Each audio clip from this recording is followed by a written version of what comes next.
Hey Matt, how you doing? It's going pretty well. It's going okay. Had a nice Father's Day yesterday, so doing pretty good.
What's up, Mikolash? How you doing?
I haven't used Whisper on the main account.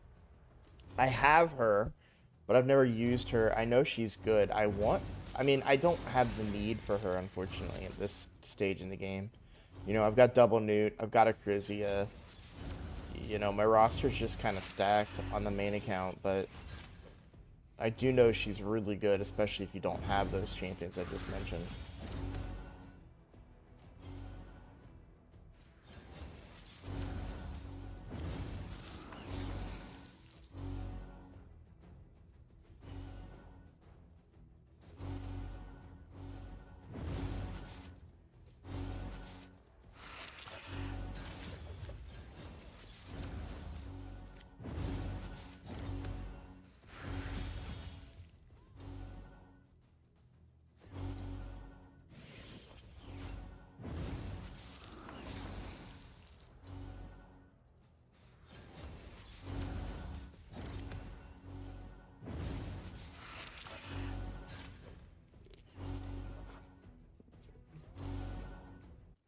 Well, okay then. That proves what I needed to see. That's an all-epic team right there.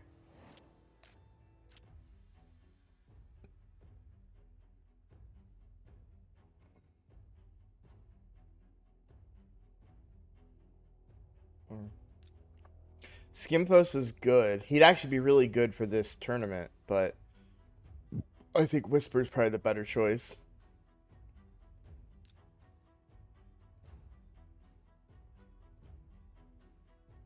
But yeah, I'll be able to do this on the free-to-play, so why not, right?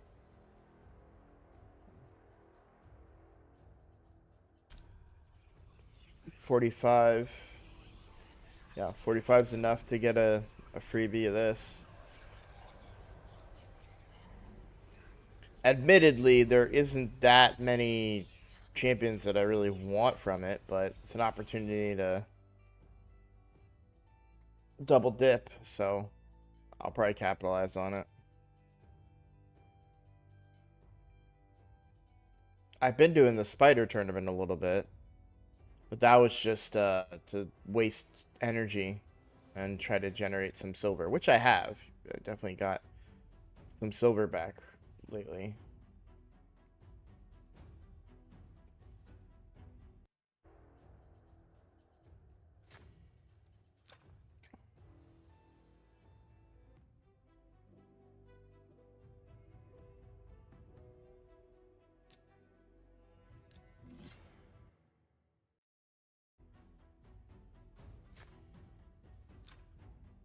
Yeah, like I've hit a wall in Cursed City on this account.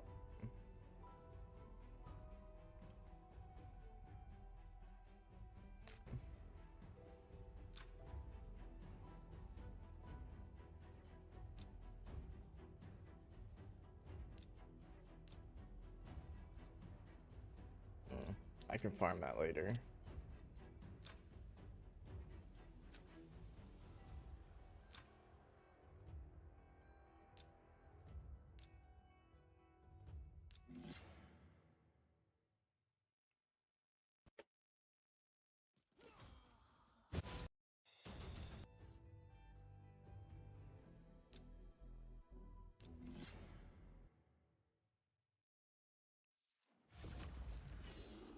Also, how you doing, freak?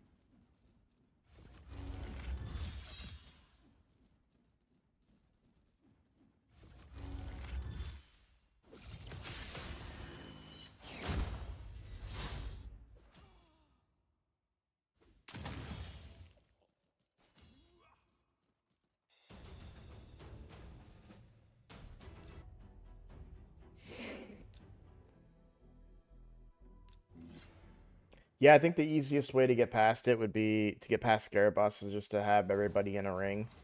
And I don't care.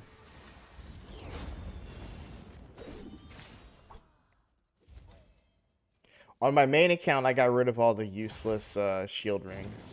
Blood shield ring. By useless, I mean like it was an attack ring, but no attack percent substat, right? So I got rid of all of those, and now I don't have enough of the rings to go around. So the main account struggles with Scarab sometimes in Curse City as well. The free-to-play actually has more rings because I don't get rid of them because I have, you know, a much deeper inventory here because I haven't been playing for as long, but it's still, it's just so annoying to have to swap gear around.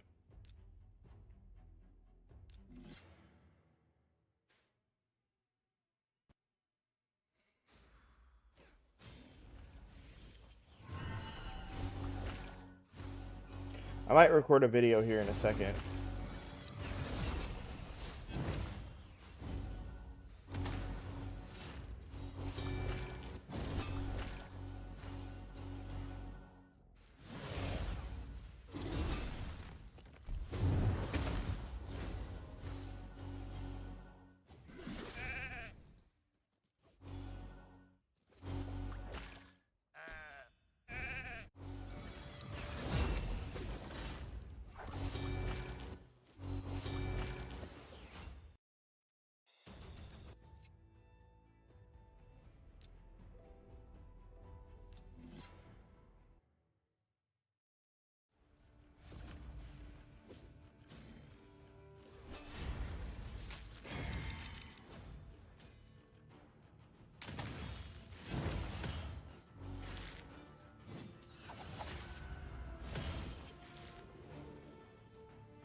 My monkey build is not good because I'm limited by my gear.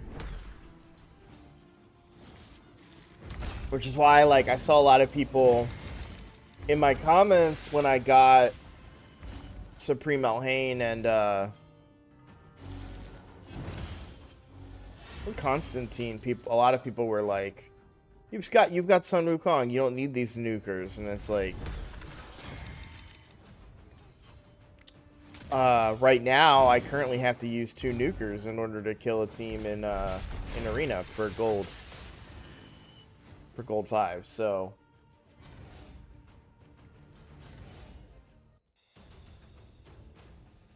I don't think my build for Monkey has changed since like very, very early on the account. I didn't even check. I assume this team works.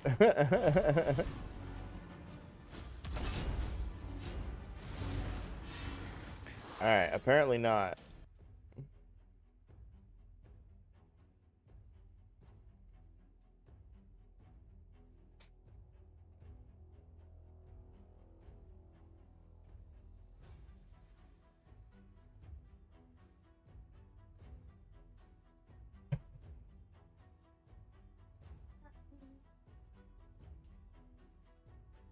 Did you eat all your French toast sticks? All of them? Bring me the bag. Bring it to me.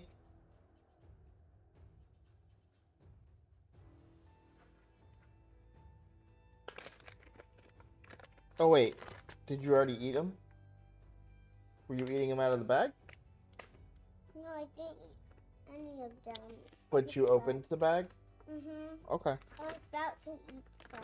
Yeah, you can have what's left in the bag because you ate all your French toast sticks, okay? I'm going with when I was about to wash my kitchen.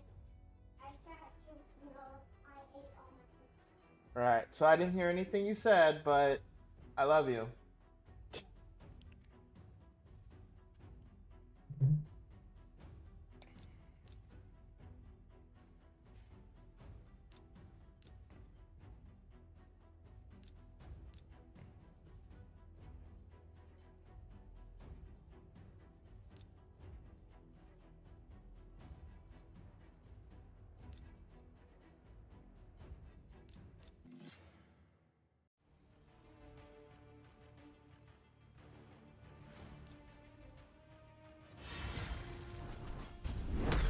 Really surprised I didn't put more people to sleep, if I'm honest.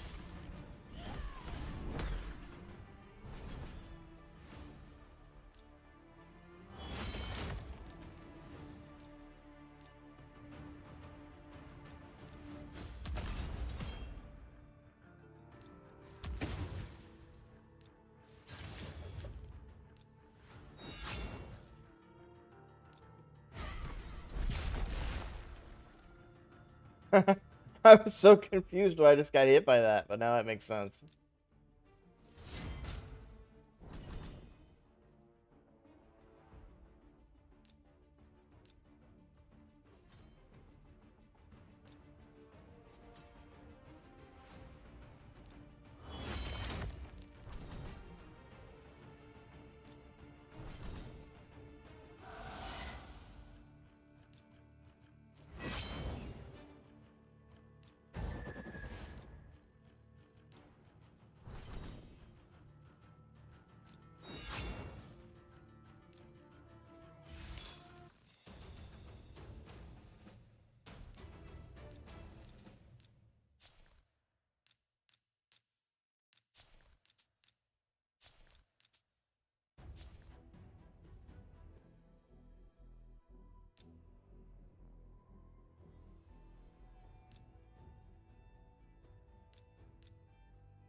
Oh, pretty. Thank you.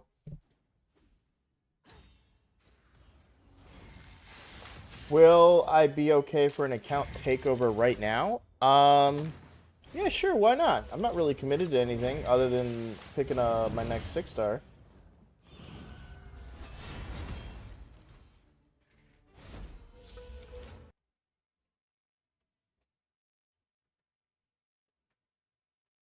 Thank you for joining up. That really does help me out quite a bit. Give me a moment, obviously, because I'll have to close out both my games.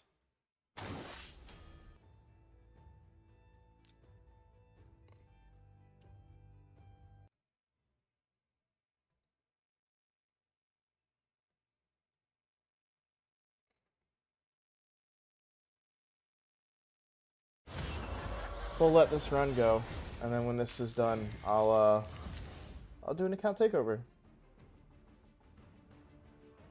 Yeah, go ahead and message me in Discord. Like private, obviously.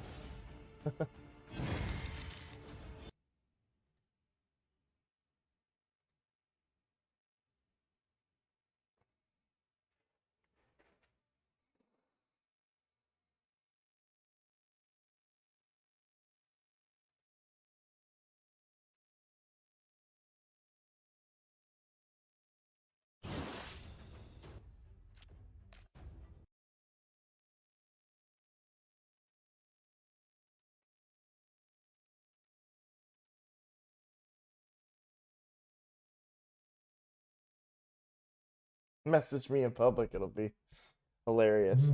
Well, thank you. I'm honored. I truly am honored to be your first ever YouTube membership. That means a lot. It really does. I think I don't know if I've said this on camera before, but something I found, like, when I was streaming on Twitch, and mind you, that was way less successful and to way fewer people and for a way shorter time. Um, it felt like I had friends that were always coming in and gifting memberships and or well subscriptions over there, right? And they were, and then I had people that were subscribing and using their Prime sub and all that stuff, right? And it felt like it was a little more successful over here with YouTube. While I do get more ad revenue and stuff like that, and I'm making a lot. I mean, relative. When I say a lot more, we're still talking very small amounts of money, but I'm making more on YouTube than what I was on Twitch. But it feels like people don't want to become members. As it's not like that mentality that you have on Twitch, right? Where everybody, you, like I feel like people are more open to subscriptions on Twitch than they are on YouTube. And I think it's because that's not what people come to YouTube for, right? Like that's never been a thing. So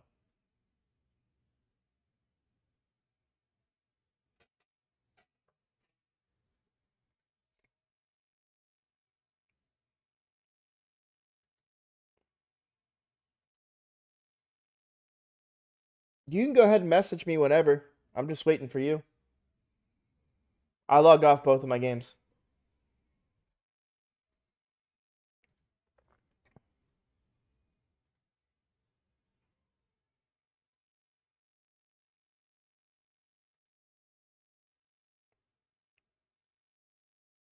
That's not a complaint, by the way. I was just acknowledging the fact that it does feel quite different.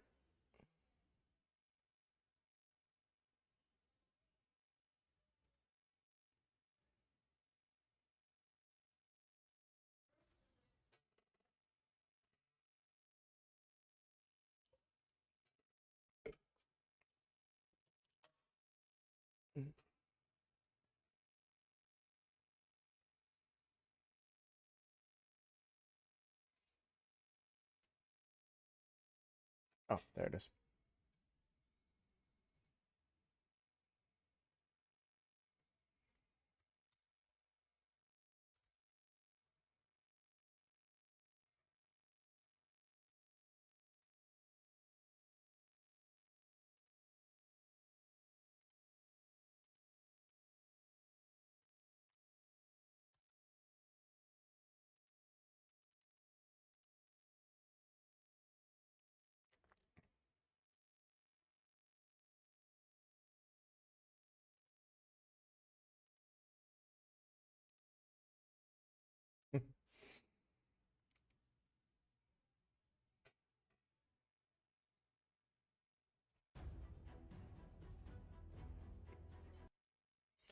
All right. So, let's take a look at the roster real quick. Oh, okay, yeah. I recognize this roster almost immediately because we've been talking a lot in Discord, right? Let's take a look at the builds. I like your wow. I like your build. Very fast. I like seeing around 200 speed. How old is the account?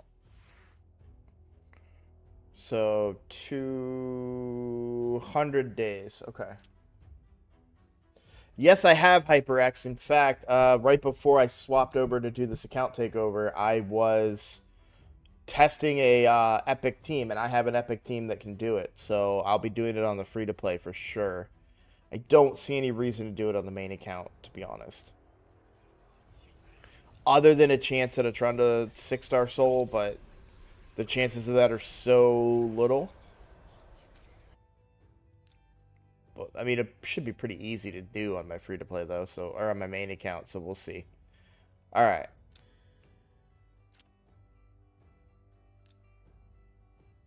Let's check out the Armands. 233. Okay. 332 accuracy. It's a lot of crit damage. Are you trying to go damage out of your Armands? I see you have crit rate gloves.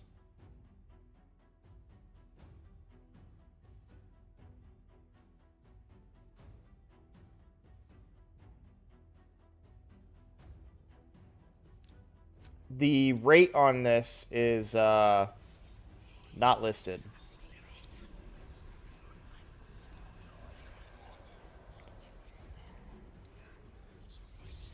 Oh, there it is. So 28% chance that it's a legendary.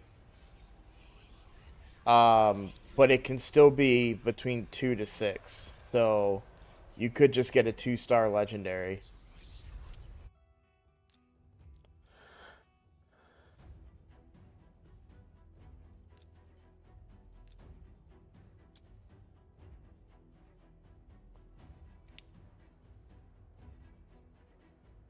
Well, my question becomes why crit rate though?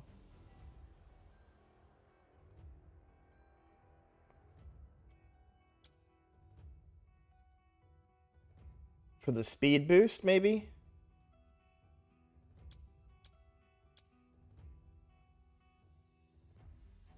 Like, I'm just gonna test something here. So, what if I did, let's see, speed, accuracy, and then priority stats, speed.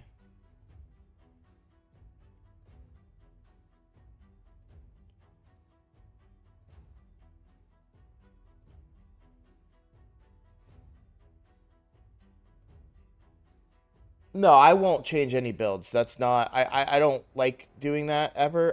But I will like show in the fitting room what options are available, right? So right out the gate, this is a better shield for you. We're getting 7 more speed and 16 more accuracy. Plus some extra HP. So we've got that. Let's look at the other pieces here. So even though this would take away the speed bonus from your set of Slayer, you're gaining 8 more speed. You do lose 9 accuracy, though. This one gives you 6 speed and 14 accuracy, so that's better. So we would go with that. And take away weapon. So my thing, it's not that I don't like that he's in crit rate gloves. I get it. You don't have any HP percent gloves or anything like that. That's understandable. Nothing wrong with that. But you have no speed. You have no, on the ones that you have, I don't think it had any speed or accuracy. Where these crit damage gloves, you've got speed and accuracy. Now, or no, you must have speed on it. Yeah, you've got speed on it because you'd be losing 9. So you probably have speed on them. But I would level these guys and see, you know, maybe you get some speed accuracy here. They are HP percent, right? Can I take these to 12?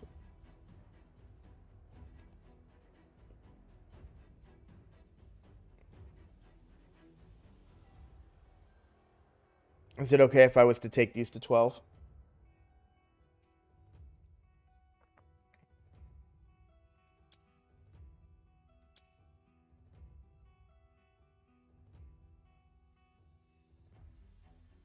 Okay.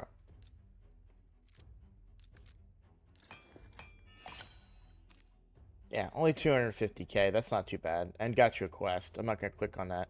So, not great rolls, though, unfortunately. Like, I was really hoping to get speed and accuracy on that. So maybe it is worth it to have the speed off of these gloves, but not the accuracy. So, we'll leave your gloves there. And then you've got an accuracy chest, so we're not taking that off. That makes sense. And then it looks like you get the best boots. So, let's go to these, and then well, you have a better accuracy banner that you're not using. Granted, your accuracy is high enough right now that it's probably better to go with the speed that you're probably getting, I would assume, off of this banner. But you'll see that with a few little moving of two pieces, right? We've got increased your speed up to 246 and your accuracy to 362. So yeah, I mean, there's definitely some tweaks for sure. And I suspect, obviously, you can re-roll this one, and see if any of these three at some point get higher accuracy roll on them than what you currently have equipped. That's a 4-star. So, but yeah, I mean, pretty good. This is just always keep an eye out for this stuff, because like Slayer's not really the set that you want on him, and I would rather free up that crit, you know, if possible, free up that crit rate, and crit damage for another champion that's gonna benefit from it more. I mean, don't get me wrong, if you can get some extra damage out of him, sure, right? That's not a bad thing, but you know, you're going to want him to be much, much faster. And we don't have Arbiter yet on this account, if I remember correctly. You were the one that I was yelling at you about your apothecary. Man, I made a whole video about that I ended up not releasing because I was like, this is dumb. I don't know why I'm being so anti-apothecary.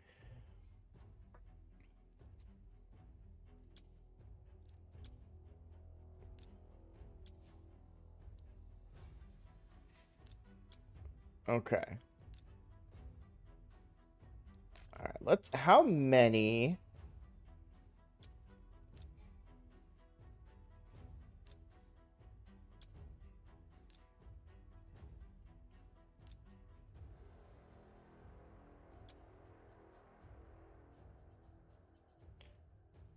While the rolls on this are not great,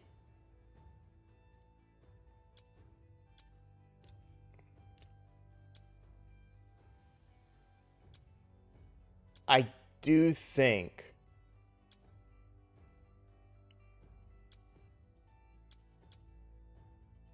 let me see what I can do for you here.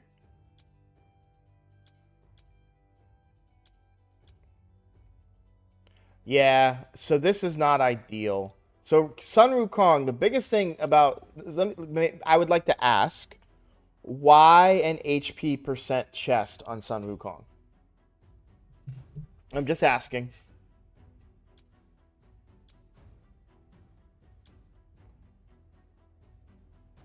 So you're prioritizing crit damage.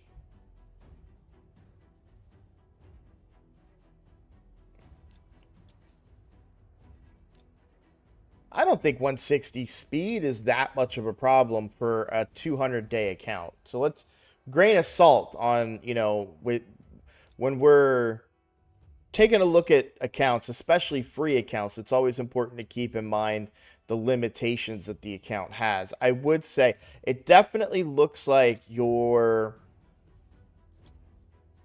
prioritizing some things that you shouldn't be. So on paper, looking at the total stats for as young of an account as you are, 160 speed,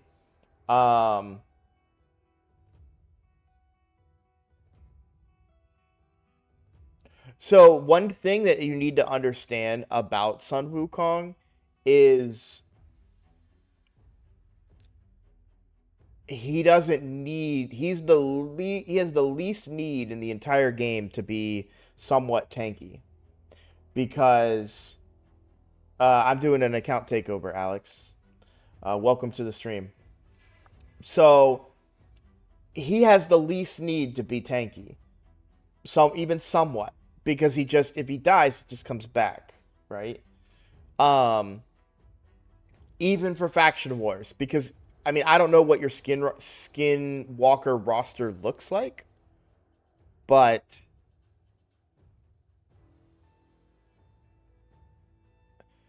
you know, even just Greybeard, if Greybeard was level, I mean, we got a defense-based champion, he'll stay alive long enough to let your Sun Wukong keep coming back. And also, I mean, as early as you are, I don't know how far into faction wars for Skinwalker. You've got 37 stars. I don't think you need to necessarily push too crazy far. Like, it's okay to kind of get to a point where you just farm a certain stage that's comfortable for you to farm.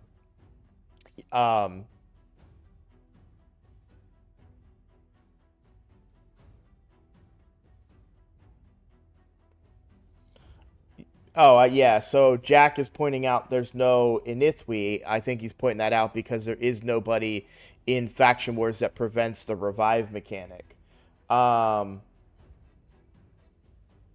Correct, Alex. For if you become a member of the channel, I'll log into your account. I'll take a look, give advice, make recommendations on what I think. So right now, for example, we're taking a look at the Sun Wukong that has HP percent on the chest.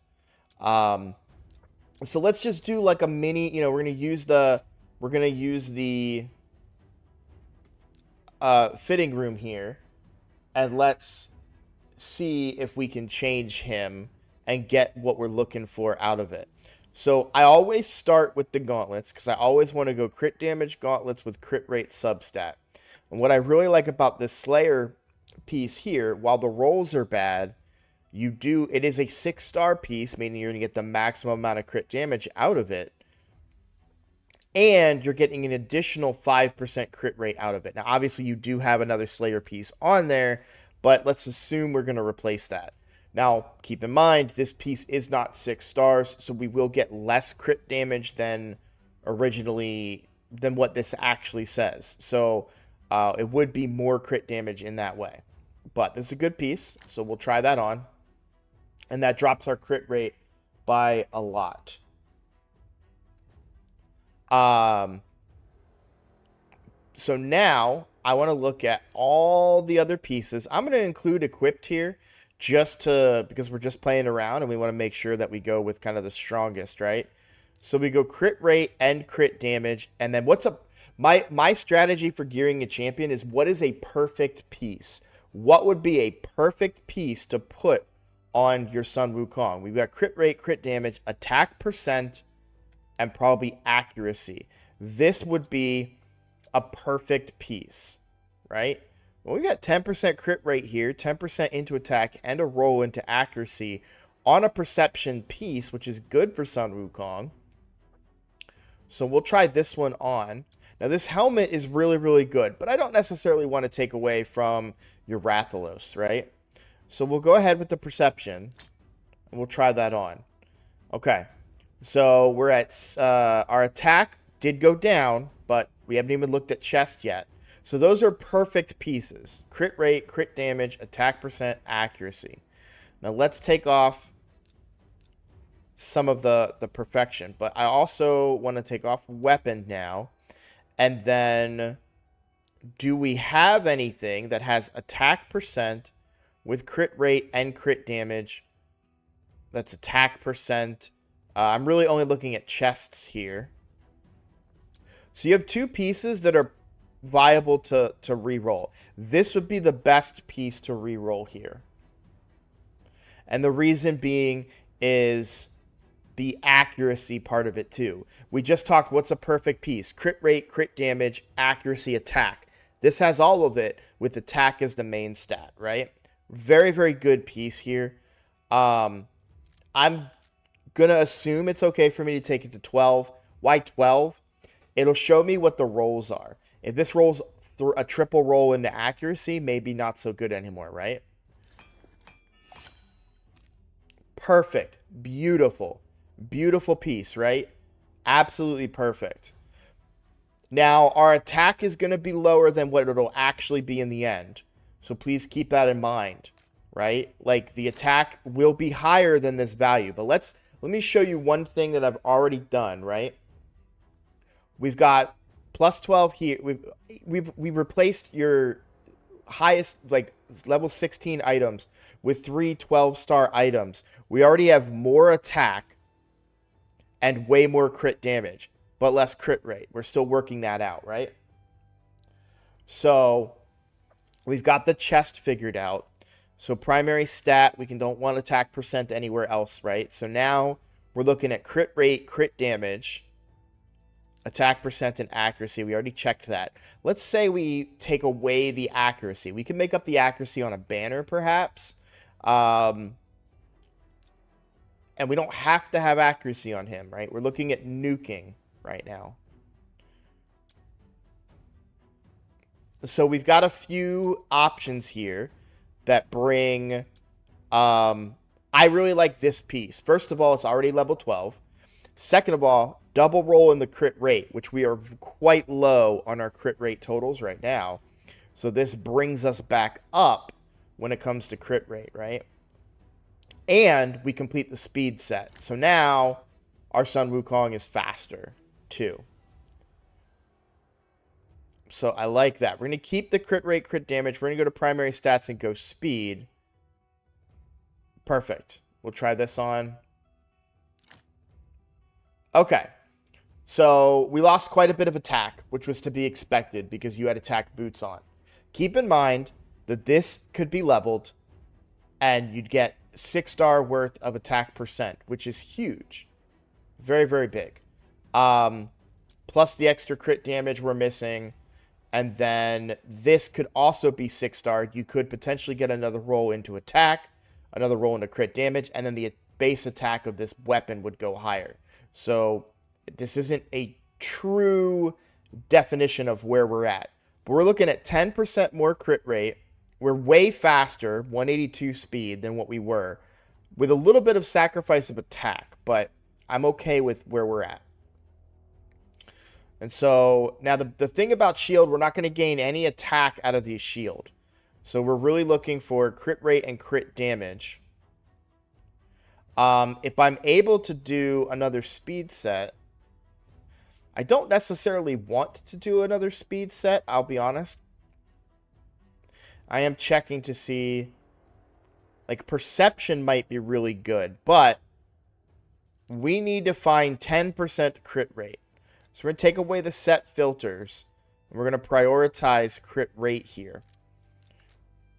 Because the shield that we use, we want to have 10%. And I'm going to be very particular and look for something that's very close to that 10% crit rate. So I would argue, based on our build so far, it would make sense to try on this piece of gear here.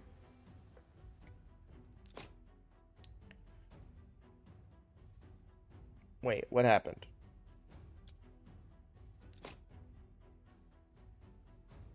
Okay, so you have a lot of crit... Okay, my bad. I'm not paying attention. I didn't consider the fact that you had crit rate on the shield. That's my fault. That's 100% my fault.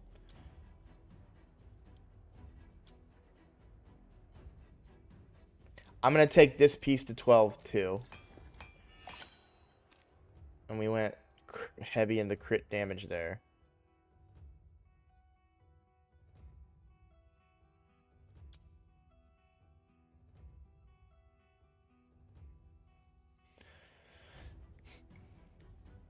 So it's tight. I'm not a huge fan right now. There is the chance that you get extra crit rate here. And obviously there is a chance you get another crit rate roll, but that's highly unlikely. But 95% crit rate, 218% crit damage, not bad, right? There's certainly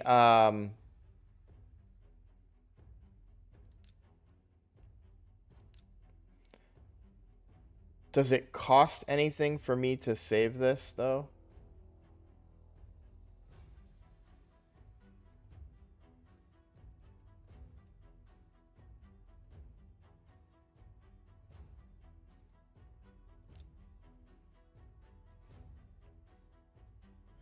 Okay. Then let me do... Ah, shoot. Okay. You can reference the video. Unfortunately, I'm dumb and I backed out of it before being able to... I clicked on the wrong X. But I wanted to back up to take a look at your accessories. You do have crit damage.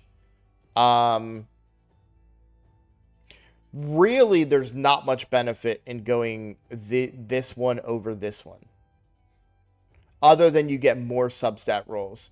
So that's a future you thing. Accuracy banner. This is just better. 6-star accuracy banner is gonna be better. Don't worry about these substats as much. You do want that higher accuracy. We're talking a big difference here in these banners. So I would recommend leveling this banner up, but I think I've given you kind of some insight there, right? On how to improve that build a little bit. Masteries look fine. If you felt like accuracy was a problem, you could consider like the support tree, but I don't think that's necessary. But yeah, attack percent chest, speed boots. That's my recommendation. That tankiness is counterintuitive to the kit because we have a champion that will always revive themselves. Also, full turn meter. What's really funny, and you'll see this when I do arena, sometimes you don't want to revive your Sun Wukong with your revive champion. Like Arbiter, sometimes I'll have the instinct and I'll revive him with Arbiter. He doesn't get 100% turn meter. It's actually better for him to die, come back with full turn meter and get an instant turn, right? So keep that in mind with his passive. You don't necessarily want him to be built tanky. It's okay if he dies. So, you know, that's the role that he is built for. His role is to nuke, hit hard, attack based. Now that was only 95%, and I think we're using a piece of Slayer too. So it's hard to find that other 5% somewhere, but we certainly can. It's just gonna take a little bit of maybe tweaking some of the items that I had picked to get to that 100%. So while like that perfect item, remember the crit rate, crit damage, attack, and accuracy, maybe we drop the accuracy for 5% more crit rate from a different piece or something along those lines. So there's definitely ways that you could build a champion to get that the performance that you're looking for. Let's look at Newt real quick too. Okay. Yeah, so you've built your Newt exactly the way that I want you to build your Sun Wukong, right?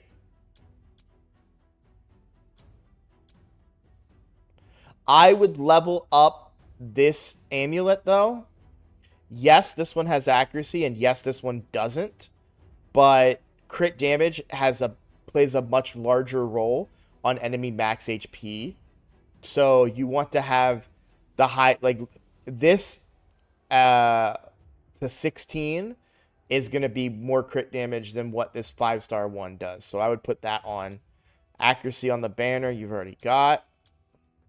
Yeah, your build here is great. Also great rolls on everything for the most part. Your ascension rolls. Like getting the extra speed here. 208 speed. I really like your build. Your Newt is built very, very well.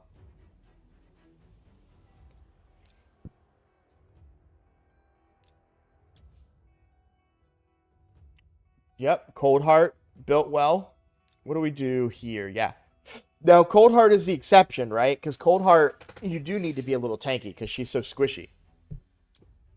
So having HP on her chest, I'm totally fine with. Who doesn't have crit damage?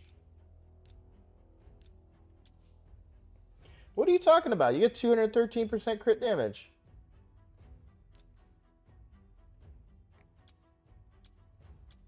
And you've got another... I don't know what the max level is on this crit damage right here, but you've got more crit damage just waiting in the wings too.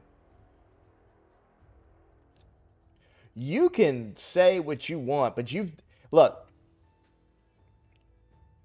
maybe it's a mentality thing, or I don't know what it is, but don't look at the numbers. And I know that sounds weird. It sounds counterintuitive. Like, what do you mean? But the numbers are important. No. Do the right things and put yourself in a position to get as much crit damage as you can on your account. You've got 6-star crit damage gauntlets, and you will have a 6-star crit damage amulet. And you have crit damage on almost every single piece. You've got crit damage. But here's the kicker. Yes, you don't have crit damage here or here, but look at these boots. You've got 18% crit rate. There's no way, even if one of these substats was crit damage, so you're going to have to find a speed boots on your account with 18% crit rate and then 5% crit damage. That's not going to, like, you're looking for a needle in a haystack. So this is totally fine, because crit damage doesn't mean shit if you can't hit 100% crit rate, right? And then here again, you've got a double roll in crit rate. That's allowing you to use these high crit damage items right here, because you need that crit rate. So you're able to get this amount of crit damage because of these high crit rate items. So you're doing all the right things. Are you going to hit the same totals that I can hit on my main account? No. Is that a problem? No. You're a 200-day-old account with a Newt, first of all. Second of all, he's 208 speed, which is faster, I think, than my Newt on the free-to-play. And you've got 213% crit damage, which is totally fine. It's all relative to the power and strength of the account. You know, you've got it, like I said, a 200-day account. Could you possibly find a way of, you know, utilizing Killstroke gear to improve and that crit damage? Maybe. But you're also then robbing Peter to pay Paul at that point, right? So you want to be careful and mindful about that. This is a bit of a red flag, though. You've got a +1 Doom Priest. So you're telling me that I'm going to go into your Knight Revenants Faction Guardians, and you're going to have all of this filled, which you don't?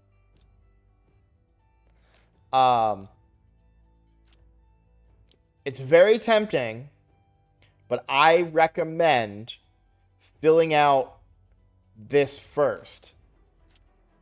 Now, how deep is your Knight Rev roster? Probably not very deep, right? But your Whisper could have benefited from that HP, right? Great champion that's worth building. Obviously, Doom Priest is benefiting from it, but I get it, because you only have Whisper and Doom Priest, so maybe you don't think you need those stats. But what happens next week when you pull Miscreated, or if you were to get a Skull Crown or Rector Drath, right? So it's very tempting, but I do recommend always finishing out your faction guardians first before you start plus one-ing champions. So, I will say that, yeah, everything looks really, really good for the, like, on the account. You know, it's minor stuff. This is a common misconception. This is kind of in line with the misconception that I was going on and on about Apothecary, is where it's very easy to convince yourself to build a champion in a certain way. We ran into this with an account takeover the other day where somebody had Baron and they put, I think, defense or HP on their Baron because they wanted them to survive and take a hit. But the reality is that's not what you're using that champion for, right? If you're in a PvP setting and your Baron is taking a hit, then you're not doing it right, because that's not how you really want to use him. He's not a go second nuker unless you revive him or something like that. It's just that's not his kit isn't designed for that. If you're looking for a go second nuker, then you're thinking like a Harima or like a defense based or a Mortu, an HP based, something along those lines. To take this analogy and transfer it into Sun Wukong, Sun Wukong can self-revive. He could be the squishiest guy in your whole account. It doesn't matter. He comes back every 3 turns. So, are there ways to block revive? Yeah, sure, but ask yourself, is this little bit of extra HP going to prevent a Phenax from killing him? No, because his base stats in that department are so much lower than others. So those are the distinctions to remember. So, I don't know Eleanor that well. I think she's poisons and burns, right?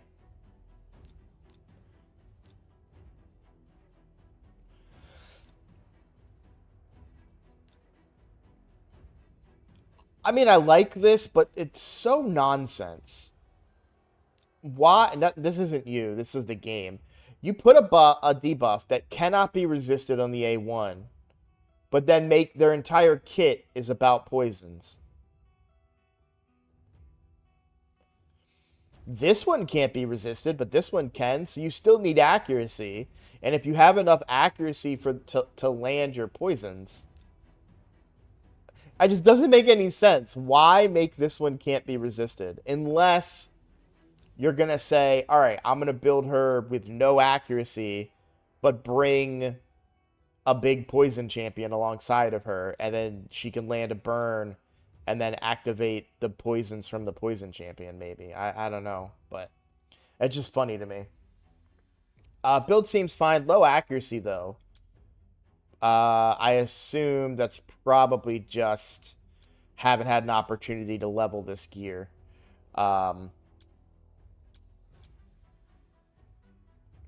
Ooh. Yeah.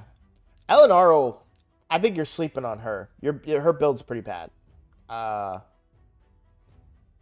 You still got a lot of 4-star gear on her.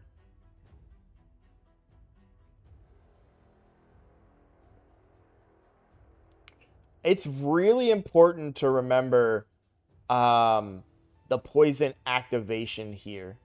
Obviously not booked, but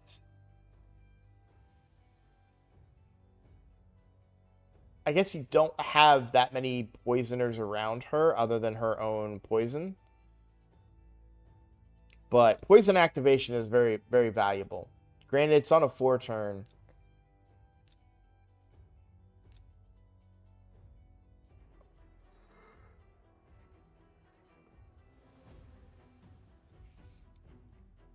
Especially in the early game, this can be very, very effective. What is your clan boss team?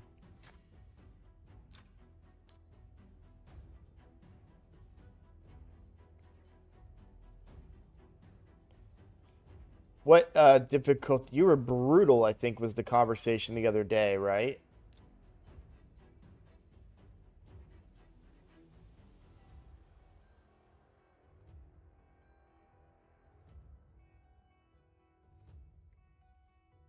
Yeah, I think if Elenaro was built the right way, she would probably outdamage your Kale, but you could pair her with the Kale.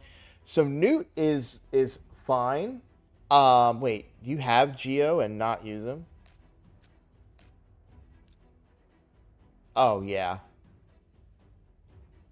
Yeah. Geo needs to be in there. Um, Obviously he's still being leveled. That's, I suspect, why he is not considered. Um, Congrats. I'm not saying your name. On your Wixwell team being done. That's awesome. Um, my guess is that you're not using Geo because he was only level 57. But now 57 is enough. Like, you could put Geo in there in your clan boss team. Um, so you're gonna be at the point now where it's about surviving and getting those extra turns in. Um,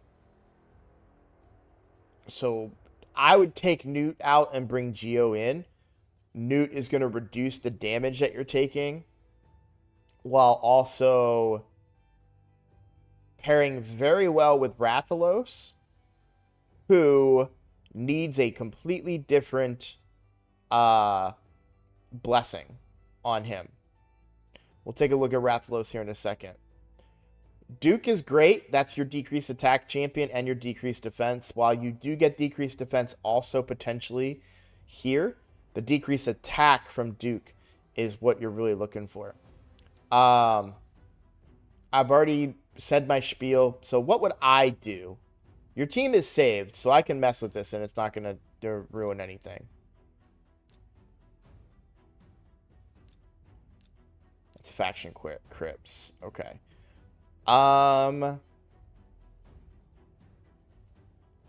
Let's see.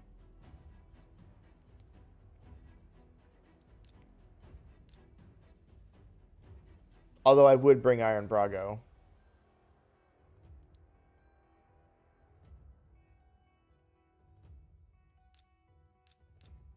All right. So Geo, better aura.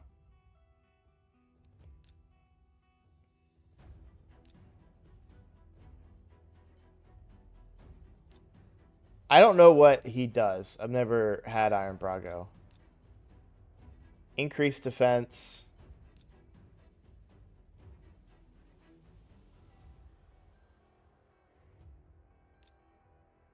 Wow. That's really good. I would bring him.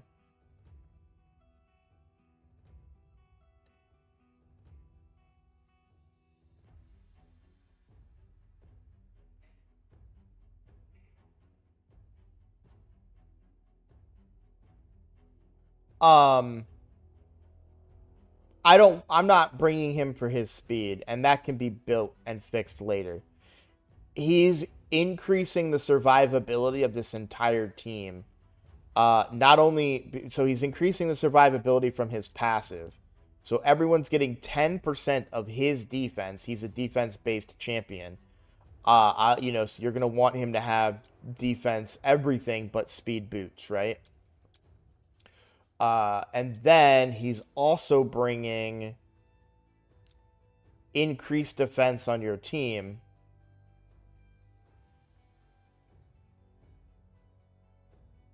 Which I also want to point out is really good. So he brings the big version of increased defense on a 3-turn cooldown. If this was booked to 3 turns, you will always be under increased defense, even if it's a 1-to-1 ratio, right? I would take off the accuracy banner, and because we have decreased attack from other means, I would actually consider taking away the, I assume, what is an accuracy banner. I'm not saying that it's a great idea. I'm just saying it's an option to go with a slightly tankier one to get that, to utilize the passive a little bit more.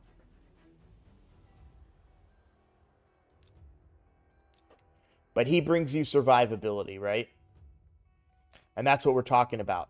So you need time for these two to do their thing.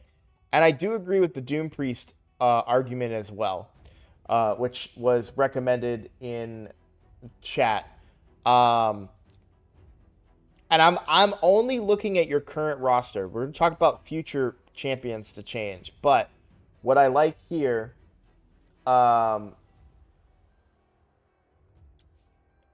is that she brings increased attack for your Rathalos while also bringing that passive healing, because you don't have a leech, you don't have any other way of healing. I don't remember. Does Duke have a leech? He might. No. Yeah. So this would kind of be based on your current account. Obviously, you need to rebuild some of these champions to be viable. But this would be a good way of gaining that survivability that you need in Clan Boss. A couple of other suggestions are champions that you don't have currently fully leveled up. Like, I would consider High Katoon for some speed. You've got Vergus, you've got Skull Crusher.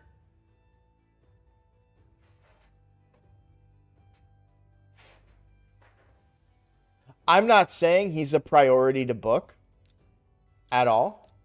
I'm simply saying that. Let me rephrase then. Let me rephrase this. It's a 3-turn increased defense on a 4-turn cooldown. Most 3-turn cooldown abilities are a 2-turn buff. So, like for example, Apothecary, 3-turn, he gives them increased speed for 2 turns. So it's usually common. He's without books, he's already one under the turn thing. So if he's just fast enough, to get in, if he's like a 2-to-1 ratio, you're good. Even if he's like every couple of turns he happens to get 2 turns in or whatever, then you'll still be good there as well. It's kind of my point. But when you eventually do book this, eventually, way in the future, when you eventually do, he will always give you increased defense for the whole fight. It'll never run out, which is really good. All right, let me catch up on comments here because I've been talking for a little bit.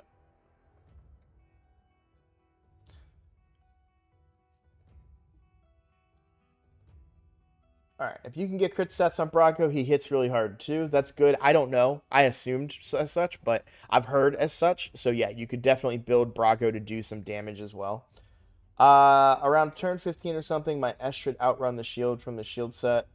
And I thought, okay, it's going to fall now, but it didn't, and I was surprised.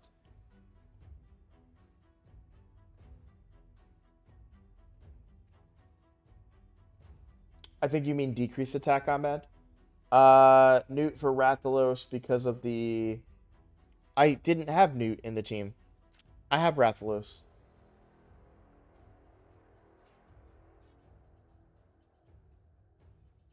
Oh, you're saying you would put Newt in for Rathalos because of the increased defense and Brago's passive.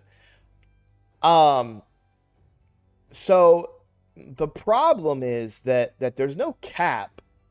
Rathalos will likely do more damage than Newt.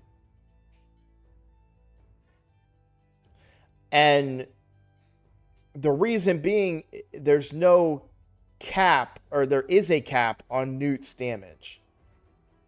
There's no cap on Rathalos' damage.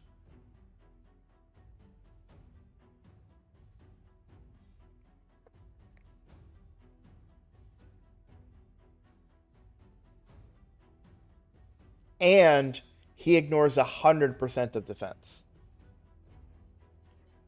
with his A2.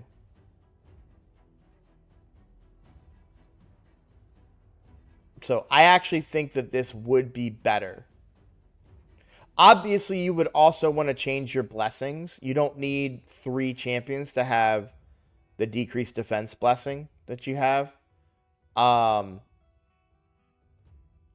my main account, I have this on 1 epic, and then everyone else is just running Phantom Touch. All the other epics are running Phantom Touch. Iron Brago's blessing is great. Rathalos, though, I assume you're probably using him in PvP.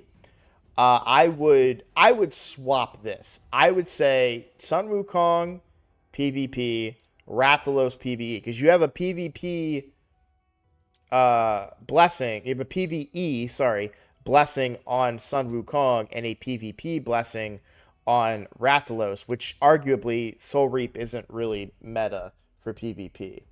Now my suspicion, wow, you have a ton of accuracy on your Rathalos, which, to be quite frank, you don't need. So if you're going to have this much accuracy, run Brimstone. If you're not going to run accuracy, then I would consider using... so I don't have accuracy on my Rathalos, and I use Heaven Cast. Because he self-buffs, so he gives himself extra buffs, and you're going to get that extra damage output from... the number of buffs on him. But because you have accuracy, then you can go Brimstone here. And you're going to get that 30% chance of landing that Brimstone over the already smaller chance here of 15 on a champion that you would much rather have an ignoring defense. So you would normally go Crushing Rend. Now, Crushing Rend is its most powerful state when it's at 6 stars, but even at 1 star, you can still ignore a decent amount of defense on that first hit, which you're really looking for out of Sun Wukong. I would also go with our Mons. I would not go Brimstone, and I would go Polymorph on our Mons. And the reason I would go Polymorph on our Mons is because what you're using him for. He's not meant to do damage to bosses. That's not what you're looking for. That's what Brimstone is for. What you're looking for our Mons to do is control waves. So that chance, and PvP, of course. So that chance at having Polymorph on him, and that synergizes with his kit as well. So there's a lot of really good things where Polymorph would be a better blessing on our Mons.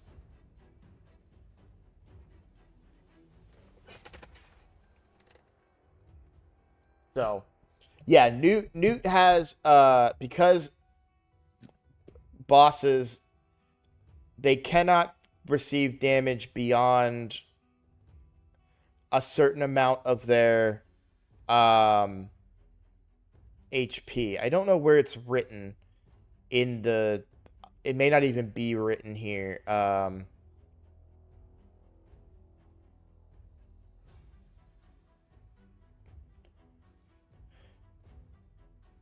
Yeah, it decreases the damage as well as skills that inflict damage based on enemy max HP.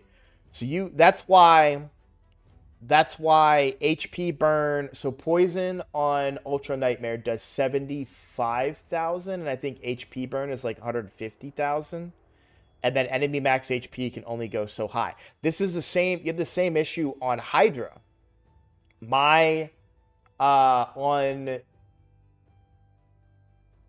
Brutal, I think I do, it's like 289, 451 or something like that is the most damage I can do with Acrizia and Newt.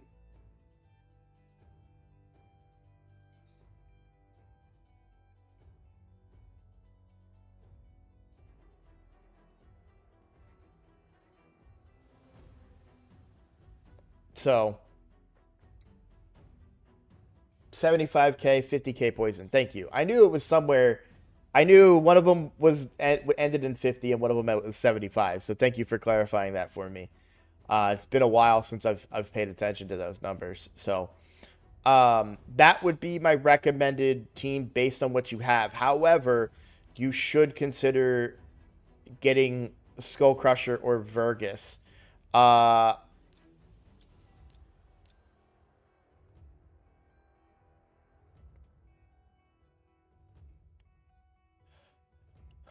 I actually like Vergus more than Skull Crusher. Skull Crusher does bring counterattack, right?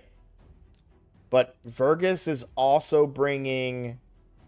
Oh, it's on a target ally? I'm dumb. Ignore me. Ignore me. I legit thought. Okay, no, he does have ally protect. Okay, on everybody. I was really confused for a second.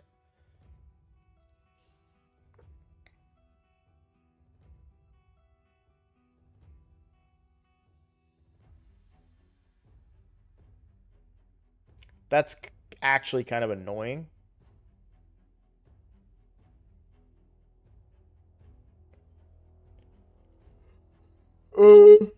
Yeah. I may change my statement then. I thought that he brought all, like at first glance, I was like, oh, he's gonna bring all of this. This is just so good. Skull Crusher is probably better then. You get the ally protect, but you also get the counter attack, which is gonna be really good for you with the A1s that you're bringing. You've got Rathalos' A1, Duke decreasing the accuracy, and then Iron Brago because he hits hard. Oh, and decreasing. Oh, it decreases buffs. I got excited that it was increasing debuffs, but still, Iron Brago is gonna hit hard too. So the Skull Crusher would be the better option there. Um, if you're bringing Iron Brago.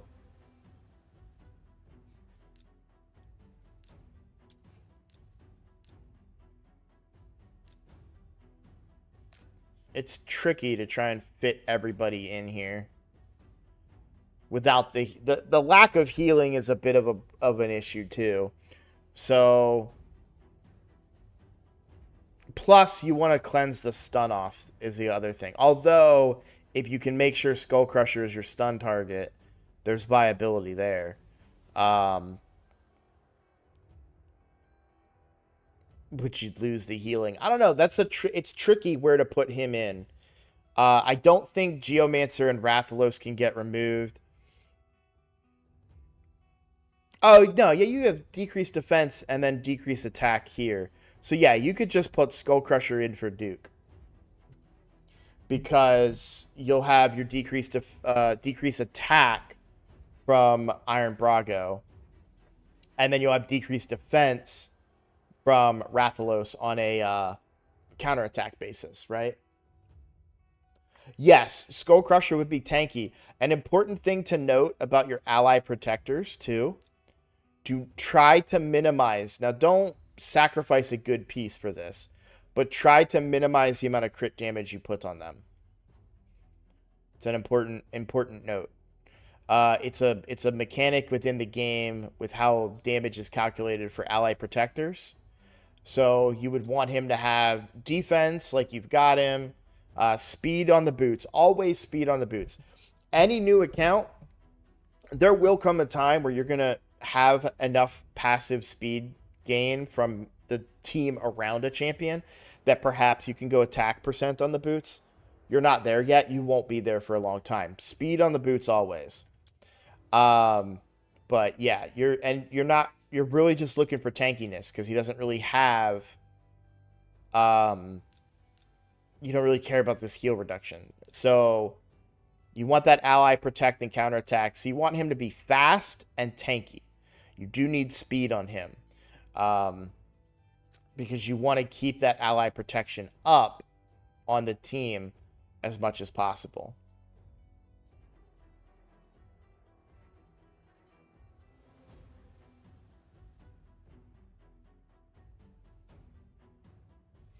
So, but given who you have right now, this would be the recommendation. I'm not, because the speeds and builds on these guys, I'm not going to waste one of your keys. I don't know how important that would be to you on the status of your account, so I'm not going to waste that key. But in the long term, that's what you're looking for. You're looking for survivability until you can figure out an unkillable team, and you are very far away from an unkillable team. A couple of things to remember about like your killable team that you're dealing with here. If you can find buff extension and things like that, that would help too. But I'm curious how well that team would go, because Iron Brago, I mean, that defense passive, that's huge. That's really, really good. If you can build him right, and then you have the decreased damage from Geomancer, and then you have ally protection from Skull Crusher, I think that you have the makings of a really steady team. And your Rathalos was built really well too. If you change that blessing, you'll get more damage out of him. If you go with, because he's accuracy, he has some. You don't need a lot for Clan Boss. Clan Boss accuracy requirements are pretty low. So you could go Brimstone, right? No, I'm sure I could run the key. I'm not, it doesn't make sense to run the key. Like, I get what you're saying, and I respect that you want me to run it, but it doesn't make sense for me when Iron Brago's in trash gear and only 148 speed, right? Like, the champions aren't built.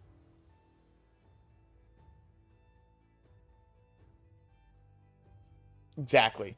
It would be better for you to re-gear before running that. I would run your existing team before I would run a new team that's in bad gear. That doesn't make sense. That just hurts you rather than help you. It doesn't, we don't learn anything from it because you can't accurately gauge the team because they're not in the right gear. So, when we're talking also not the right blessings, right? Because Rathalos with that amount of accuracy would be Brimstone. And one real cool thing I want to show you guys, for those that don't know, the Raid Stages tool. So all I did, type in raid into Google Raid Stages tool. It pops up for hellhades.com. You come in here and let's say, okay, Clan Boss. So we're talking Nightmare right now. You need 175 accuracy to land your debuffs. Okay? And then if we go to Ultra Nightmare, it doesn't matter the rotation, it's always the same. 250 accuracy to land your debuffs. And so right now, you're at 164. So you would need a smidge more accuracy, but, you know, there are definitely ways that you can get that. So, this is your best built champion, by the way. 199 speed, 112 crit rate, good crit damage, good base attack. I mean, that could be higher, of course, but for your account, great. And your rolls on everything is really good, right? Love. Wow, that's a crazy amount of crit damage that you have for crit rate gloves. I gotta give you credit where credit's due. Again, if you can make crit damage work here, I would do that. Yes, and you totally could. You've got too much crit rate. 112, you've got 12% of crit rate you can lose. So, you know, that's 12% of this that you've got too much of. So, you'll definitely find a way to rework. Now, obviously, I'm recommending rebuilding like every champion, and that's not ideal, but you definitely have a lot of wiggle room on your account. So, Hyper, I do account takeovers for members of the channel. So the Freak literally became a member just now for me to do an account takeover. So I would feel bad to just go do a takeover for you when he signed up to become a member. But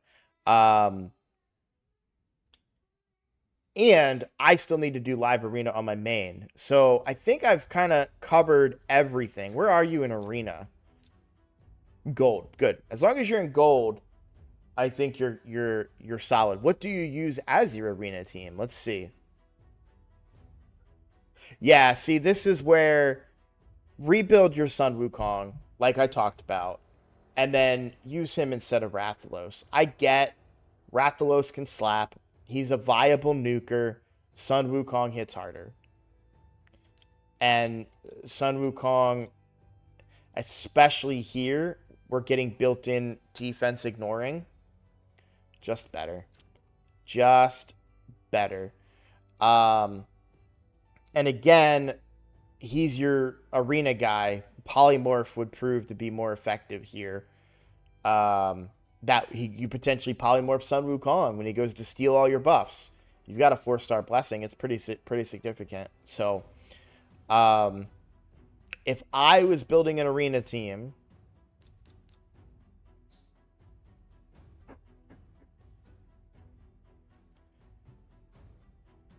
I would bring High Katoon, but I would still use Armanz as your lead. And then I would bring Sun Wukong and probably Duke. So they would need to be tuned. Okay, if you're bringing Armanz, you don't need her, to be honest. So then I would probably bring these two.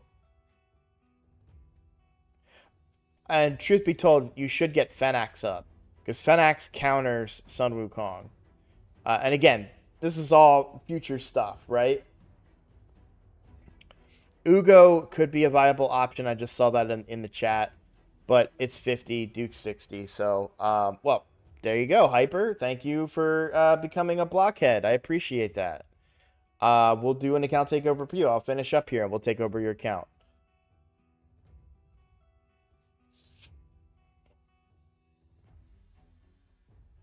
Ah, man, you guys don't understand how much becoming members really does help me out. It really, really does. I've lost my train of thought because I'm so like happy right now. I want to be clear with you guys too. I hate asking that. I hate being like, well, you have to be a member for me to take over your account. But I usually only go till noon because I have to make lunch for my kids, and then I have to record and edit videos. But it seems like the easiest. Like the only reason I do it, that I ask members for me to do takeovers, is because I can't think of any reason to incentivize you guys to become members. I don't know what I don't think people care about emotes and the that kind of stuff on YouTube. It's not like Twitch, right? So that's the only way I feel like I can incentivize memberships, and so that's what I do. But still, that helps me out so much. In the meantime, though, I think this is fine because I don't think either of your nukers are going to do enough that you're going to one-shot this team. But if your Armanz is built right, you're pretty much going to be in control of the fight nonstop anyways. So it really doesn't matter who the damage dealers are, as long as you are able to kill the team. That's eventually.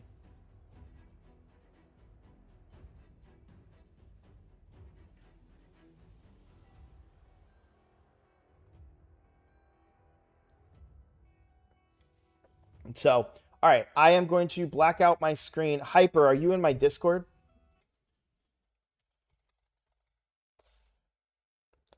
I don't think my stuff's working right now. It's not. Oh, it is. Okay. I haven't seen any of my pop-ups. That's why I was like, I don't think stuff's working right now. What's this one? No, we don't need that.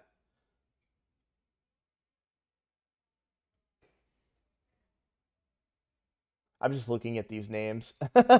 It's funny. People are still following me on Twitch, even though I'm never on there. That's my Twitch stuff. This is all linked to Twitch, but I haven't used that banner in a long time. Dungeons. Okay. I gave you my Discord hyper because you'll need to private message me your account information. While we wait for you to do that, I will take a look at dungeons here. So Fire Knight should be stage 20. The fact that it's not, what are we running here? What are you doing, dude? Why aren't you using Newt?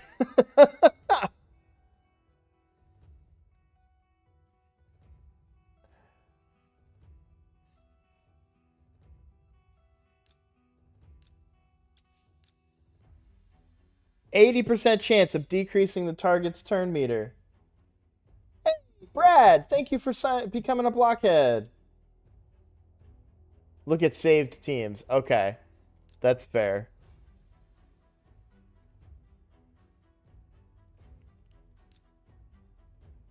All right, Fire Knight. Okay, so what you're doing with Giscard, I think is his name, right? You're gonna wait. No, this is still bad. This can't be your Fire Knight team.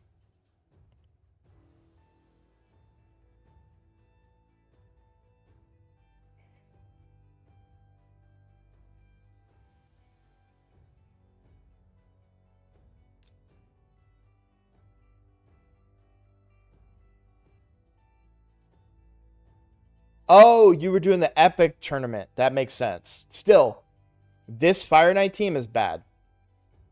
Because I get what you're using Giscard for, but you can do the same thing with Iron Braco and bring way more survivability to your team.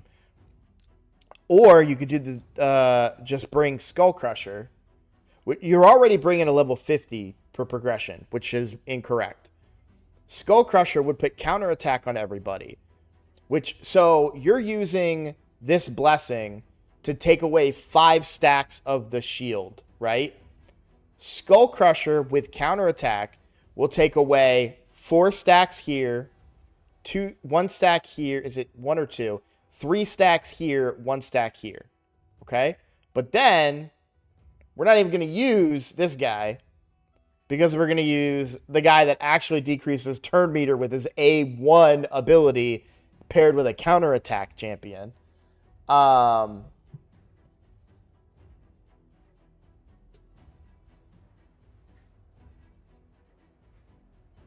Yeah. So you don't need the counterattack, but I think, yeah, you don't need it. It's probably better to not take a hit. And then bring Armands then. Because Armands also has turn meter, right? So I want to test. I'm going to use a little bit of your energy. We're going to do stage 16. We'll take off super raids. And let's go. I think I'll do Newt as well. Because I don't know the accuracy that you have here. I don't think you need Geo. I certainly don't think you need Geo. Rathalos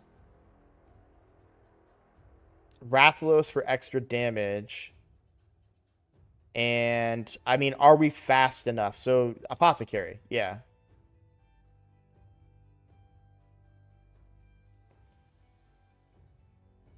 I'm going to manual it because I don't want to mess with your team setups.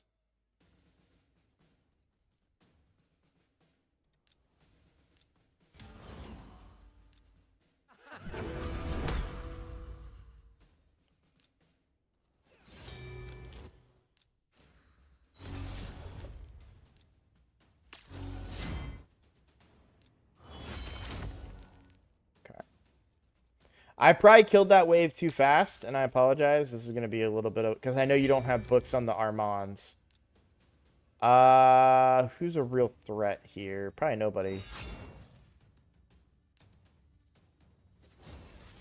Oh, look at that turn meter reduction.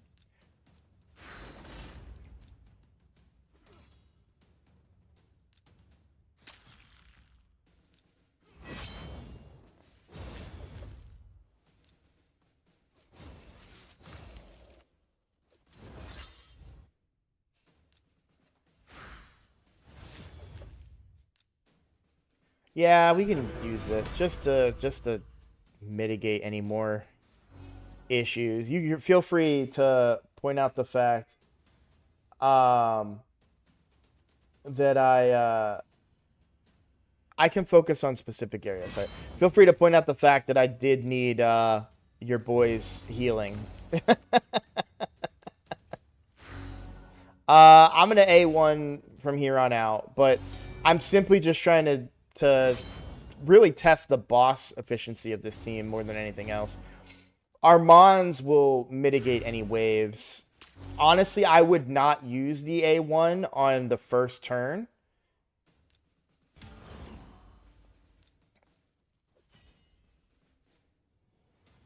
I'll take buffs.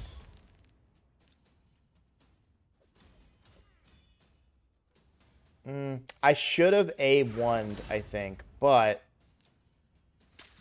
I should have A1'd, but this is going to be fine because we're going to steal all that turn meter with our Mons. And yeah, we should be good. So that should be everything that we need as far as turn meter. Because we took all the turn meter with our Mons, and then we take the turn meter with Heartseeker. Don't even need the healing. We just want the damage. And so you can see here's your Fire Knight team, right? There's your turn meter control. Don't even need to use the A2. We'll give ourselves some turn meter and speed, right? But you don't even need the A2 because you're just turn meter controlling, and it's that easy. So I'm going to sell these because they're bad. And I'm not even going to give you the choice. All right, so if we go back into the dungeon, we go back into Fire Knight team, right? So you've already seen what that team can do. So if I was to do a team setup for it, I didn't know there's a limit to the number of teams that you can have. Okay. So we did what? Newt, Coldheart.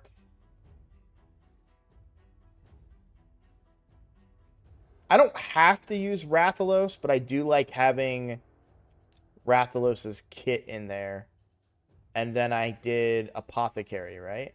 Yeah. So what I would say is for round 1, don't use this. And don't use this. Because you're going to kill that team before you even need to get through the wave, right? Then for round 2, I would use this. Because everything's on cooldown for the rest of your team. I would not use this. Right? So now everyone else uses their AoE hits. Don't use this. Don't use this. On round 2. It doesn't matter what Rathalos uses, but you're going to be killing everything kind of slowly. So you want Armands to control that wave. Then for round 3, you want to use that. You don't need to use this ever. Coldheart, prioritize this. Newt, open. In fact, let me read. Yeah, open with their A1s with Newt, Coldheart, and Apothecary. That was a mistake I made on that previous run. Armands opens with greatest hits. In fact, on round 2, let's opener and then don't use it again. So we only stun the one time and we break that wave down, right? So round 3, it should be up, theoretically. We open with the A1, open with the A1, open with the A1. Prioritize Blessed Bash. We don't even need to use this. Don't even use it. You'd rather have the turn meter control. Don't even use this. You'd rather have the multi-hitter going off. Rathalos can use whatever. That doesn't matter. Always want greatest hits when you can. And Apothecary, open with the A1. use these whenever. You don't need the heal, but it's fine if he... Actually, no. I would say don't use the heal and prioritize Boon of Speed after you open with the A1 to break that initial shield. So then he'll never get a turn. And this is a perfect turn meter control kind of setup. I'll save this for you. I'm going to call this Roadblocks team. And I would keep trying that team and see if you can get to stage 20. Okay. I'm going to get caught up on chat because I wasn't looking. So, yeah, I'll open with A1 on turn 3. Yep, Armand's open A2 and don't use on round 2. No, I actually go the opposite. Because if we look at the way that I did the first wave, we killed that team. They were stunned, but they never got a turn. And then we didn't have any cooldowns for wave 2. So I would rather have Armand's decrease the turn meter of everybody on wave 2, and then we clear that wave with what we have left, right?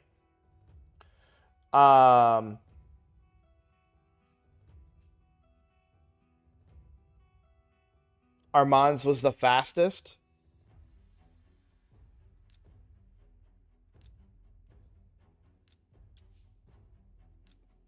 Good point. Thank you.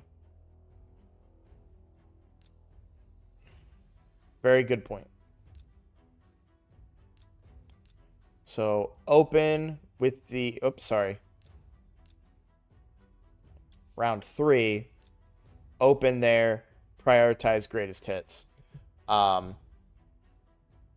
he did go first. It didn't feel like he did because he only A1'd when he went in there. But yeah, that makes sense.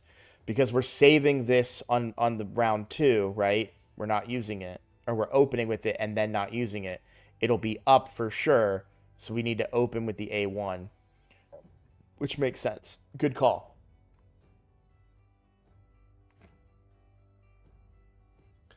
You said round 2. Armand's open A2 and don't use on round 2. Yes. Okay. Sorry. So what I had already set up, I misread. Okay. Am I still doing an account takeover for HyperX?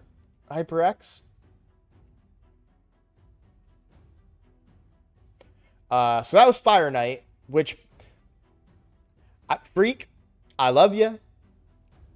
I have to assume, you know, your team that was saved did not have Newt in it. I'm gonna assume that you just haven't updated that team in a while. I'm gonna give you the benefit of the doubt, but not using Newt on your Fire Knight team, sir.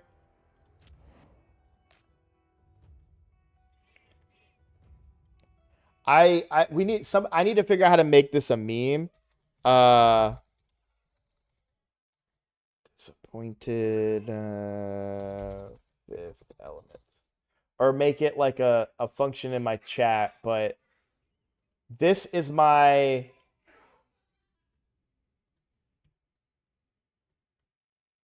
favorite, like, that was really loud. I am very disappointed. Whenever I say I'm disappointed, I hear that in my head. I am very disappointed. I hear that in my head all the time. It's my favorite way of saying those things. Stage 20, you're good there. Spider's Den, 20. 34 seconds. Way to go. Yeah. Great job. Great team. Well-built team. Ice Golem is hard. I don't know when you got your Geomancer, but I would consider using a very similar team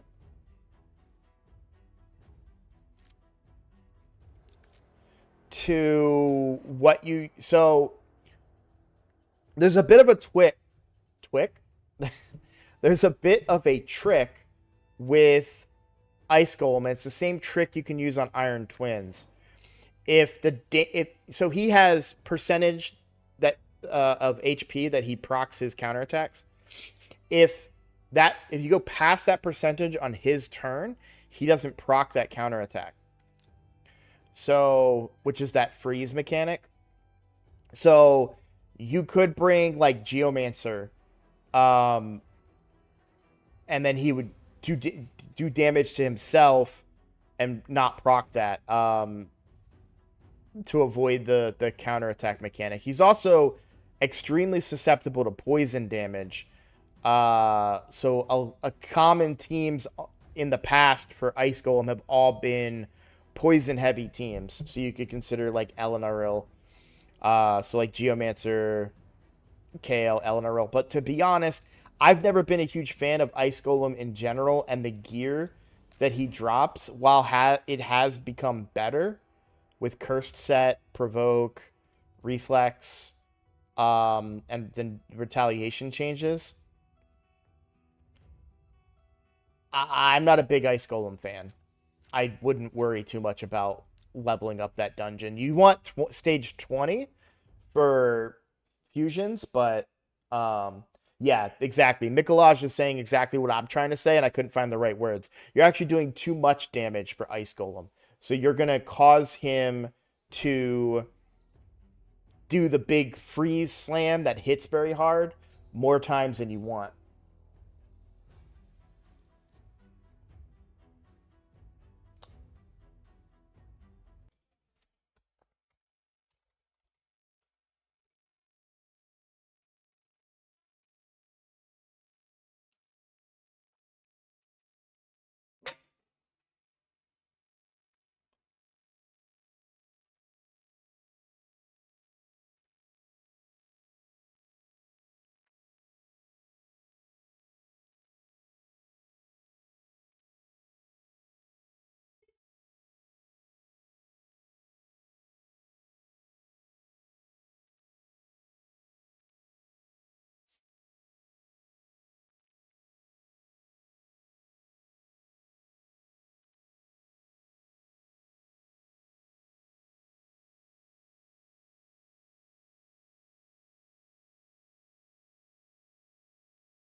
A short summary on what you need to work on. I would work on playing to your champion's individual strengths. I would focus one at a time rebuilding your champions for optimal usage. So I would rebuild your Sun Wukong for PvP. Your Rathalos is built relatively okay. So I think you're fine there. But I would swap his Blessing to Brimstone, potentially. I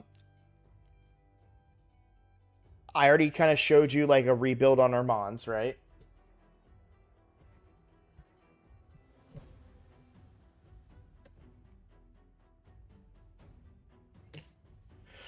So that would be my focus for this month. Use what silver you can gain, and especially during Clan v Clan, just rebuild, level up some gear, utilize Clan v Clan. I don't know what you're looking at with your clan, but I would utilize those resources during Clan v Clan and try to optimize your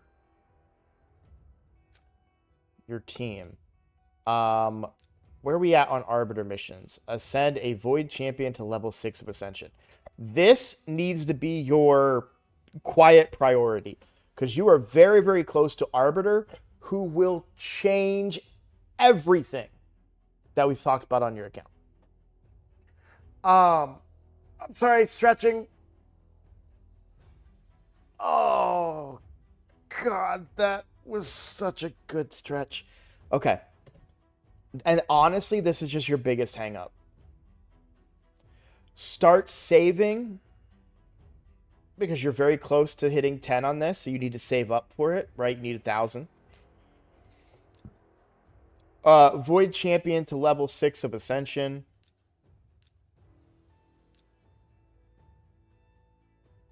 It can be Whisper. It can be Reliquary Tender. Either one of them is perfectly viable to 6 stars, and will benefit you in the future,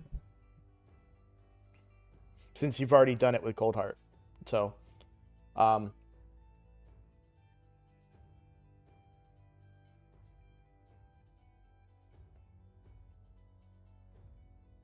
so I think we're good. Let me see if Hyper joined.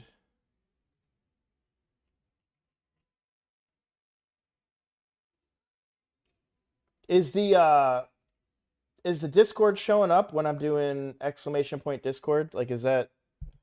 I know it works. I just tested it, or at least it worked for me.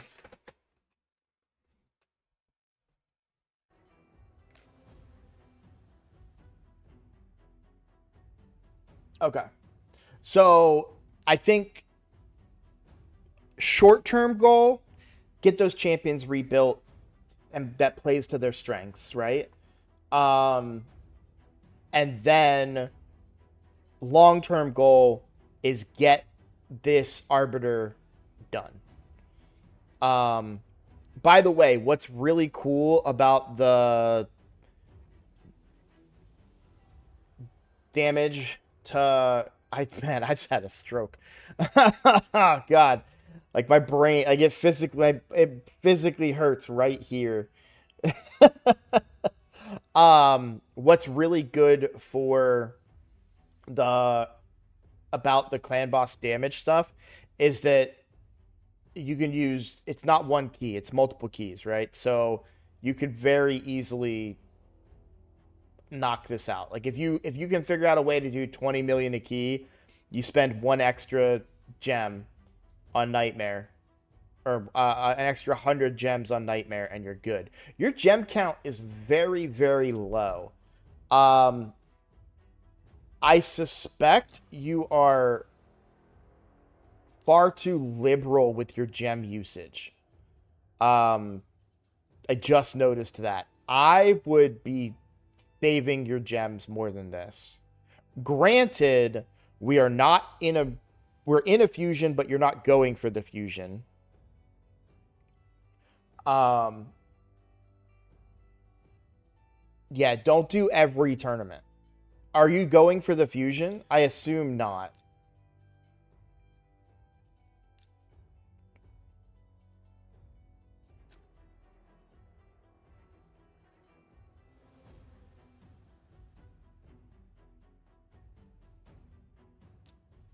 I know how to tell. Because you would have had Spider probably done. Oh, you might. Oh, are you? No, you're not. Yeah. I don't do every tournament.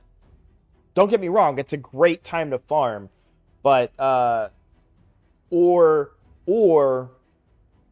do your tournament with whatever resources you have available to your account at the time. Over the tournaments are like 3 days, give or take, right? So over 3 days, if you're using optimal energy, you could probably complete it, right? So, for example, you do 5 arenas. That's another 130 energy, okay? Here's 130 energy right here. Then you've got your advanced quests, so if you can complete those, but there's 50 energy right here. Your weeklies can give you a big boost of energy. Obviously not right now because you've already used those up, but and then you have your passive energy gain over the course of time. If you're hopping in every hour or so and just using that energy gain, you can put a big dent in a dungeon and save yourself those gems. So, because you want to have a good stockpile of gems going into a fusion so that you don't have to do all that min-maxing with your energy, and you can just spend your gems to knock it out too. So,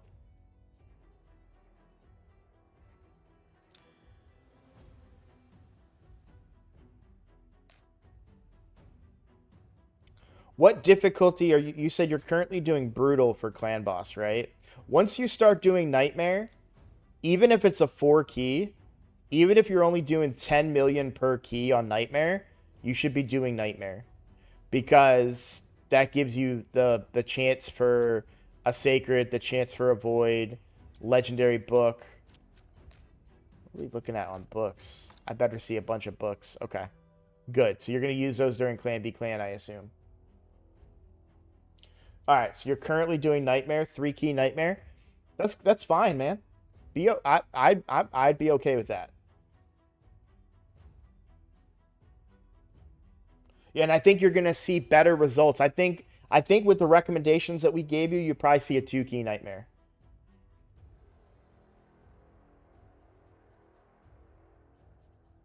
It's all relative, right? I don't want to make a blanket statement, say don't spend gems except for fusions, but I will say, like, there are circumstances where you want to use gems, or it may help you in a short period of time to waste some gems. Because I've had to do that. Like, I accidentally used, when I was testing my Wixwell team, I accidentally used the key instead of logging out. So, all right, you're in my Discord. Hyper, I'm gonna come find you.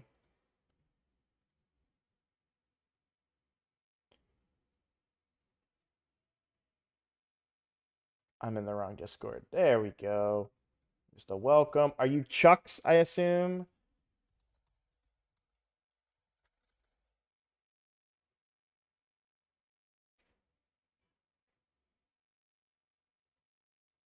All right, I messaged you. Just respond to that message that I sent you. And I'll need your email and your password.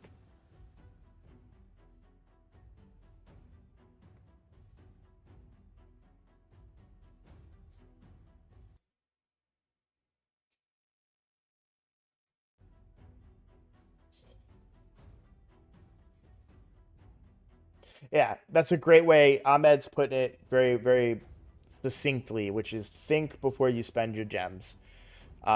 Treat them as a valuable resource in which they are. In fact, for those of you that don't know, one of the more common ways, one of the most efficient low spenders one of the efficient means for low spenders to gain resources is to get the gem pack.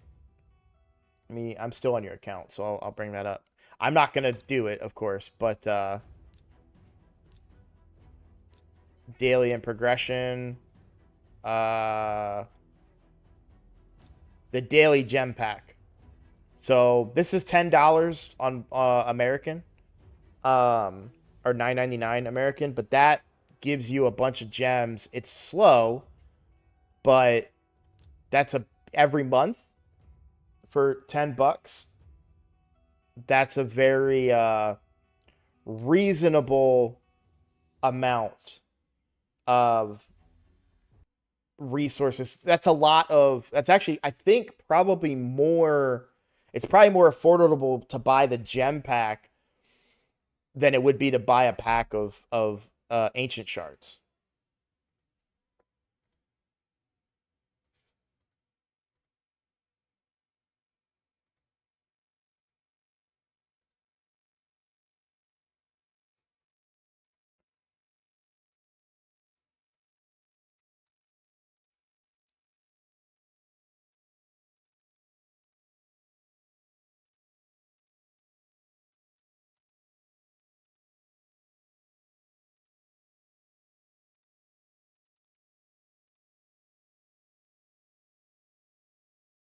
All right. Just a heads up, because I don't know if you've done one of these before, Hyper, but this is going to log you out if you're currently playing, okay? But I'm about to log into your account right now.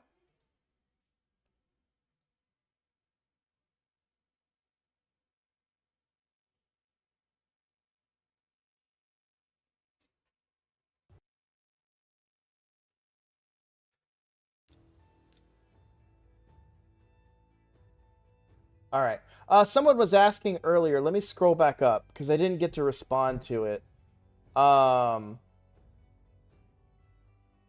an account takeover always a general overview of an account, or could you focus on specific areas, i.e. Fire Knight Hard and Hydra? Absolutely. In fact, I prefer that. These are general because the people that are asking for the takeovers are asking for a general takeover. But if there's ever a situation where you're like, hey, can you help me on my Hydra team? Can you help me on this? Help me on that?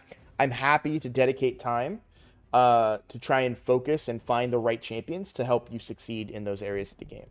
Very, very happy to do that. No objections to a focused thing. First thing I'm gonna do, look at the roster. Actually, first thing I'm gonna do is look at how old the account is.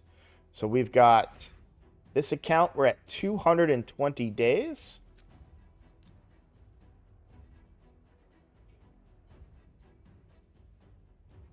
All right.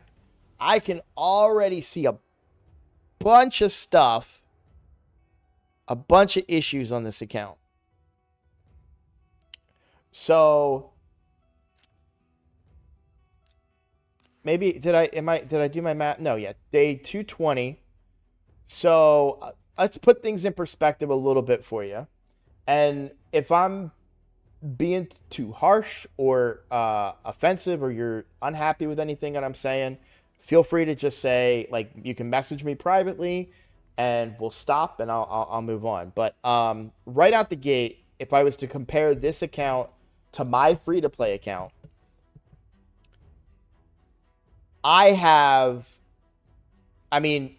if you can't, I have at least down to here in 6-star champions. So you still have an entire roster of only 5-star champions. That is a major, major mistake, because you are heavily limiting your ability to succeed. So I want to show you something. If you take a look at a champion, so let's look at Scylla the Drakes, right? Her base HP, sorry, we can look at it right here. Her base HP is 14,460 at level 50. But if you go to the index and you look up Scylla the Drakes, her base HP is 19,000. So their base stats go higher based on their base level. So there is a benefit to 6-starring a champion, because all of the best gear that you're going to use is going to be percentage based. So if you have a champion that has very low HP and you're using, or lower base HP, and you're using percentage based statistics, you're gaining less benefit from that. So because 30% of, so yeah, here we're looking at like 40% of her defense at 996, right, is less than it would be if she was 6 stars.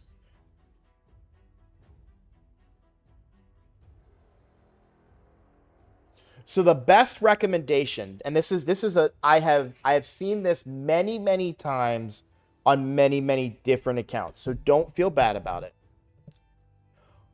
One champion at a time, at all times, is the easiest way to play this game. So, you did that already once. You did that once. You said, I'm going to build a Thel because that's what everyone says to do. And they're right. Building your rare champion first makes a lot of sense, because that champion is capable of being your campaign farmer, and they do pretty decent damage for a rare. They're some of the stronger rares. Athel is the weakest rare, but with how good your account is, there's no reason to avoid her.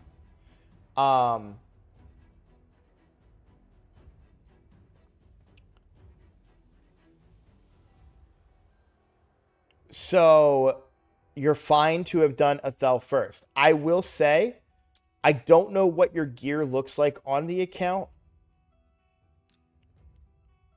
But she could probably be reworked pretty easily on the account to get more out of her, because she's built pretty poorly. Now, you're doing a lot of the things right. You're using percent-based stats on 2 of the 3 items. When it comes to boots, your boots,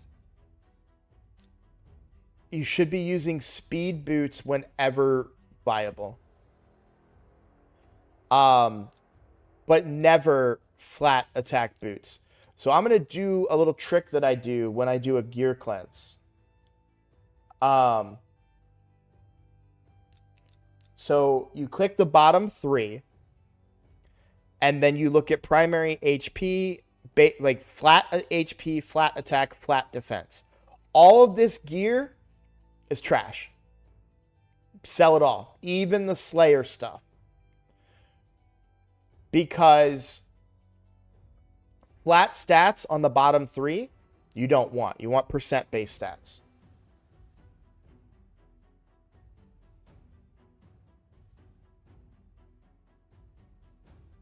I'm just catching up on chat a little bit.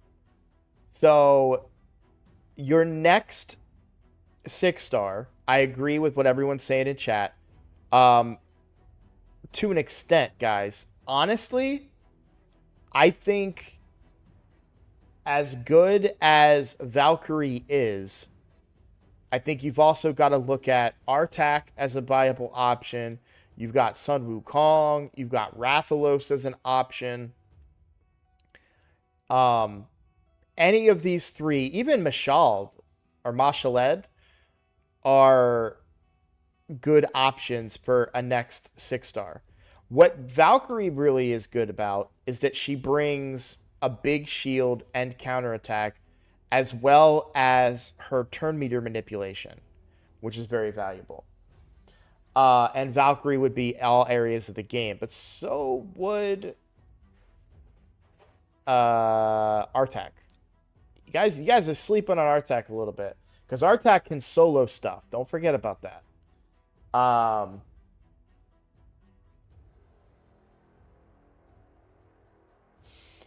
So let's just to clarify, and we'll include your vault just in case. So these are all the legendaries we have available. Sorry, allergies are hitting. Just a second. So if it were me, and this is just me, I would actually go Artak as your next 6-star. For a couple of reasons. Now, we're in a rare scenario. Whenever any content creator talks about level your rare first, they're saying that because legendary books are hard to get, rare books are easy to get.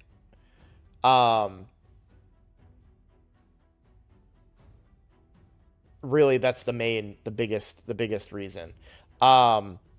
Here's what I would say though. Artak has all AoE attacks with relatively quick animations, and would arguably be a better campaign farmer than your Athel, given how deep into the account we are and how underperforming the account is,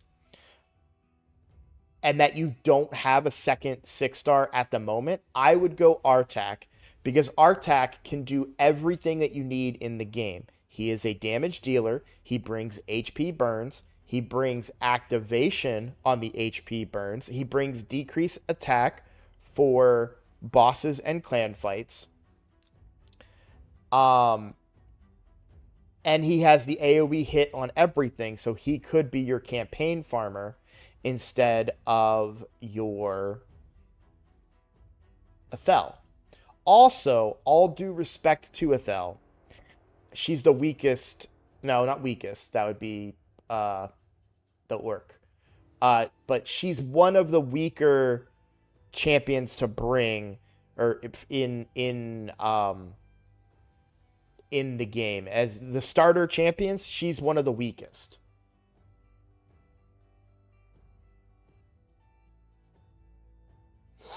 Yes, stats over sets. Now, a regen set, which is being recommended by Mikolaj, is a great recommendation for Artak, but I want to keep things very simple here. The other reason I'm doing Artak can solo most content in the game in what is known as a regen set.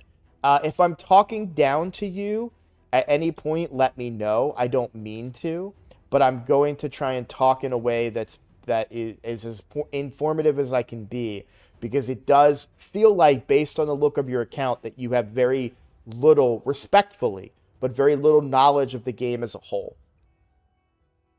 So, if you were to put him in a regen set with high speed, regen heals by 15% every turn. He's an HP-based champion. In a regen set, he is able to heal himself up and be a solo farmer. And what that means is he can do dungeons by himself. And you can either bring food alongside him to level up your food there rather than campaign, or you bring just other champions that make it go faster potentially. But he's a very good solo champion for most content in the game. So that's why I would go Artak out of the options that you have for your next 6-star. Now, I do want to look at what epics you have as well, because there are potentially viable epics. I personally like to go rare, epic, then my legendary, because legendary books are harder to get. They're harder it's harder to get that champion leveled up. You're pretty deep into the game right now, and quite frankly, your epics are you've got some good ones in here. Tayrel, I would definitely recommend leveling Tayrel at some point. Well, actually, I would probably go Stag Knight over Tayrel. And then Royal Guard. Okay. I'm willing to bet you're probably not doing brutal campaign farming. You have got brutal unlocked.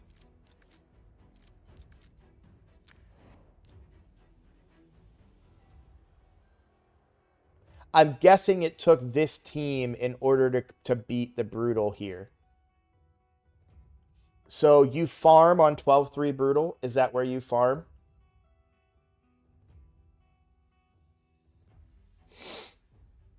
Like, if I do this, if I bring...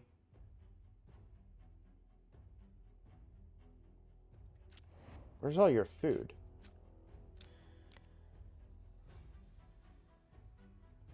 I'm going to pull a few mysteries for you here. Okay.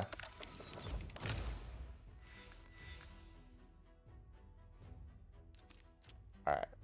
So, if I go into campaign, brutal, 12-3 brutal, and then I bring in some food.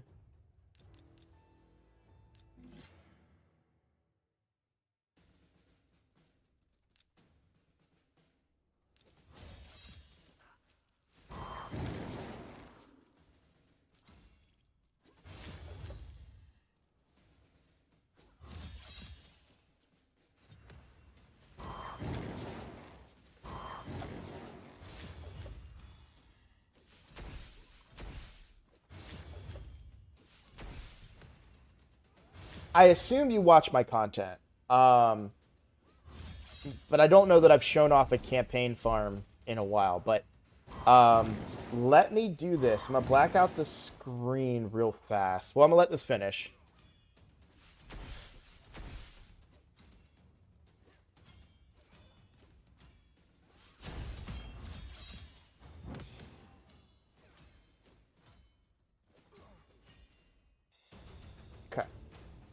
So that was a 53-second, your best time is 50 seconds. So that's usually your average run time for leveling up your food. We're going to black out the screen real quick. I'm going to hop off your account because I actually want to be able to use RSL Helper to open up my account on my free-to-play at the same time so we can make comparisons. So I'm going to log in with RSL Helper. That allows me to open up 2 accounts at the same time. The ... dots made me feel so bad. I'm saying that I assume you watch me and we can talk about campaign farming and stuff. No, yeah, so the problem right now is that we are so behind.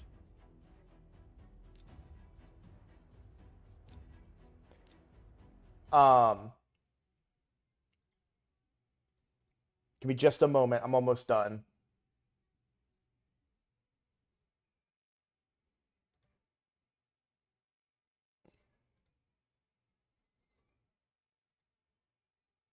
All right, there we go. Log back into you now. So now I have both accounts up. So this is my free-to-play account, and now we have your account. It's still logging in, but it's right here. So,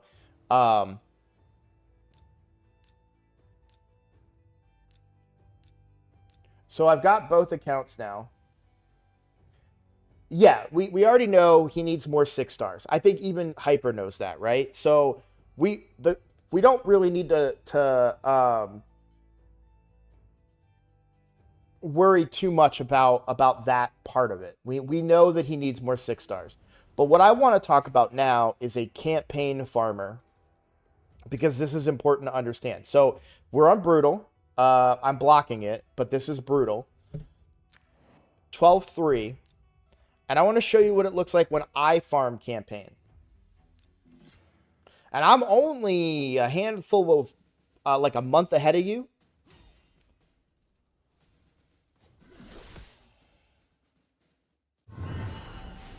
So there we go. That was a 7-second farm. That saves a ton of time. I'm going to grab another 3-star here. Also, since we're looking at it, look at how deep my food pool is. You know, I've got a lot down there. And we saw that yours took quite some time. So I think we need to start small. And now what RTAC will do for you, one thing that's going to confuse you potentially, and is that you're going to sit there and say, oh, well, I need to build Sun Wukong. Sun Wukong can do that because he has 2 AoE attacks. RTAC has 3. All of RTAC's attacks are AoE hits. RTAC is the better campaign farmer because I have that one turn where I have to use my A1 and then I go into the A2. But here's the thing. Athel can be closer in speed to that if she was built properly. She's just not built properly right now. So I think right now the best thing to do for your account, because I only have about 20 more minutes because I have to make lunch for my kids. And I still haven't recorded my video for the day and editing and stuff. I'm happy to do a follow-up with you. But let's start small right now. Let's rebuild your Athel. Where are we at silver? 4.72 million silver. That's not a lot, but I do want to give you an idea of what your account can do. First, I do want to see, do you have any crit damage gloves? You do. Okay, with crit rate. We're looking really, really good here.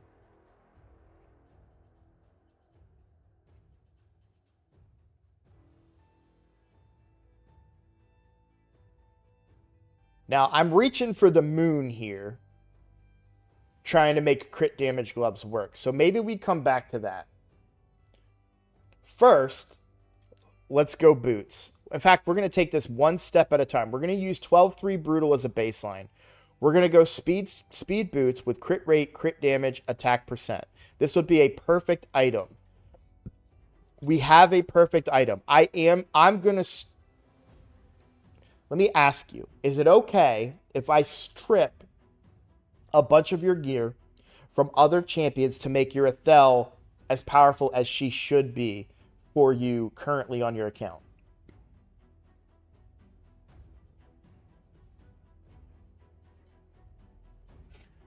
Okay, because I don't want you to log in and be like, oh no, my Mashaled doesn't work. This piece of gear, prime top tier item. So we're going to put that on Athel. So now Athel is already way faster than what she was. We made one gear change, right? Your fastest brutal run, and I know we're looking at small stuff, guys, because we're not talking dungeons or anything, but your fastest brutal run was 50-some seconds. What does the speed boots do for us now?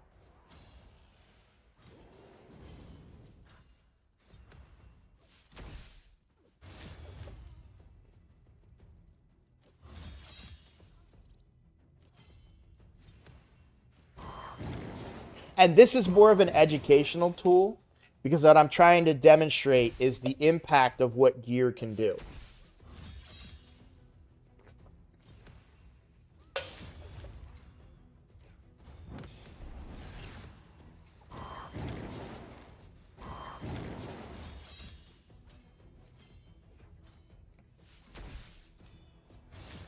So almost died, but 41 seconds. So we already shaved off 10 seconds with that, right?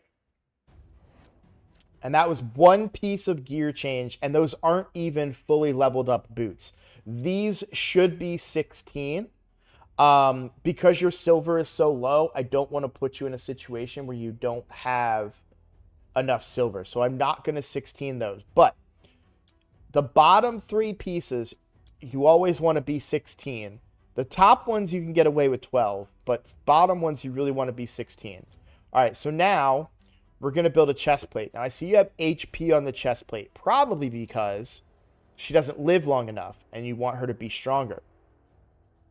We're going to go for an attack percent chest. We're looking for crit rate, crit damage. And I'm going to go with a crit damage set because it's very likely I can make that work later. And we're going to equip that. Okay. So now we have way more attack than what we just had. Let's see how this impacts our campaign farming. By the way, a ton of energy. 12-3 brutal. Notice we killed 3 instead of 2.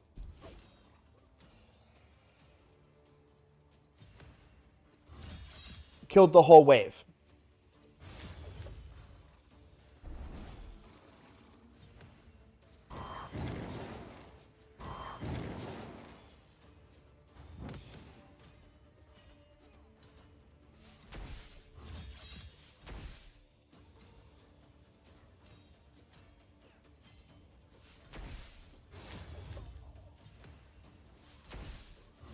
Okay. A little dicier, but already 36 seconds. So we saved a bunch of time. A little dicier, right? Because her HP is lower. So now, rather than reaching for the moon, because your masteries are wrong too, and you don't have any masteries furthermore, let's go crit rate on the gloves, just to be safe. We want crit damage. We want attack percent equipped. Wow, do we have better crit damage gloves than we do crit rate? We do. Okay, perhaps we go this direction then.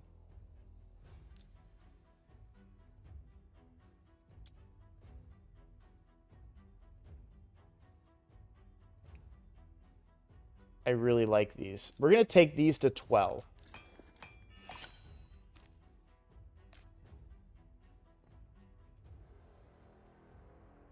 I am checking who's equipped. So, because if I do crit rate, I mean, you have good crit rate gloves equipped, but they're really bad substats. I would like crit rate that also has crit damage and attack percent. Like, these are the perfect thing, right? We have crit rate gloves with crit damage and attack percent. This is what I call a perfect item. But they're 4-star. So then, okay, maybe we take away the crit damage requirement. Now we start to see some other options, right? But none that are super appealing to me, per se. If I take off the attack percent requirement, then I see, like, you have someone Brachus here. But not really what I'm looking for. Ideally, I would like to have crit damage with crit rate.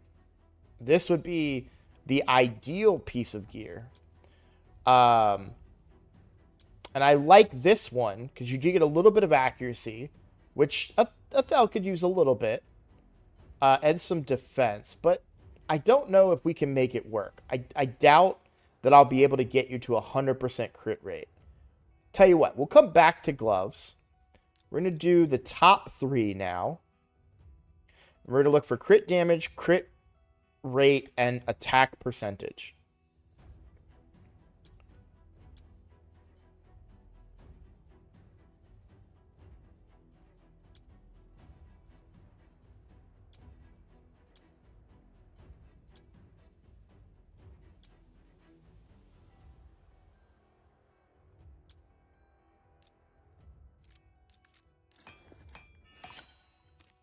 Perfect. Exactly what I'm looking for. So we're going to go with this destroy piece for now.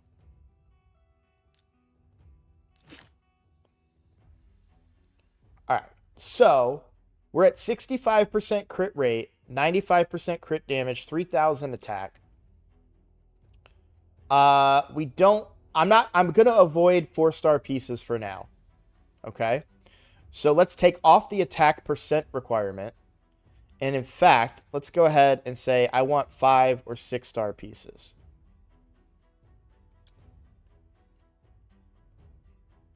Now, I would love to do this in a lifesteal set, but I'm trying to keep it simple right now.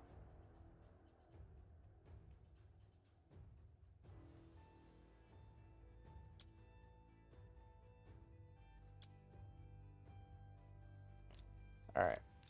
I'm only taking stuff to 12 because I don't want to yank a whole bunch of your silver.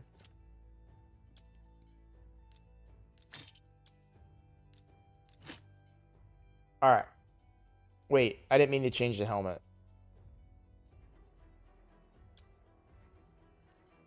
Oh, actually, that helmet's better. So...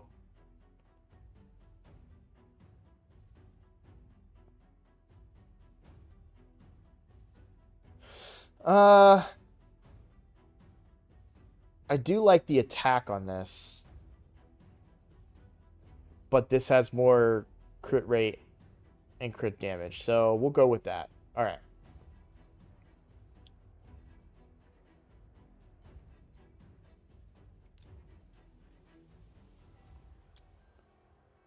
I thought, oh, because I haven't done the shield yet. I thought I was changing out the shield, but this shield isn't good. So I haven't done shield yet.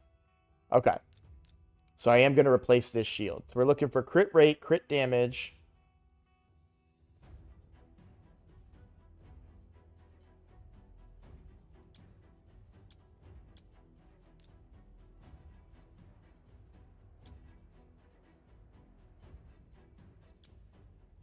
If I can make it work in a Slayer set, I would. So we're going to do 12 into here. Yeah, there we go. That's what you like to see. Triple roll into crit rate. All right. So, let me give you a tip real quick about masteries. You always go deadly precision. The reason being is attack is very, very easy to get. Crit rate is not. Okay? Crit rate is a lot harder to get because I can't enchant crit rate. I can enchant attack. So with a couple of a chance, I can get plus 75 attack, but I can't increase my crit rate any further. And you want to have 100% crit rate. I didn't mean to back out all the way that far. So right now we have 85% crit rate. Okay? I can probably make, so that, let's say I had the 5% crit rate. Mastery. That would put me currently at 90% crit rate. Okay? Then I only need crit damage gloves with a substat of crit rate that have 10% crit rate.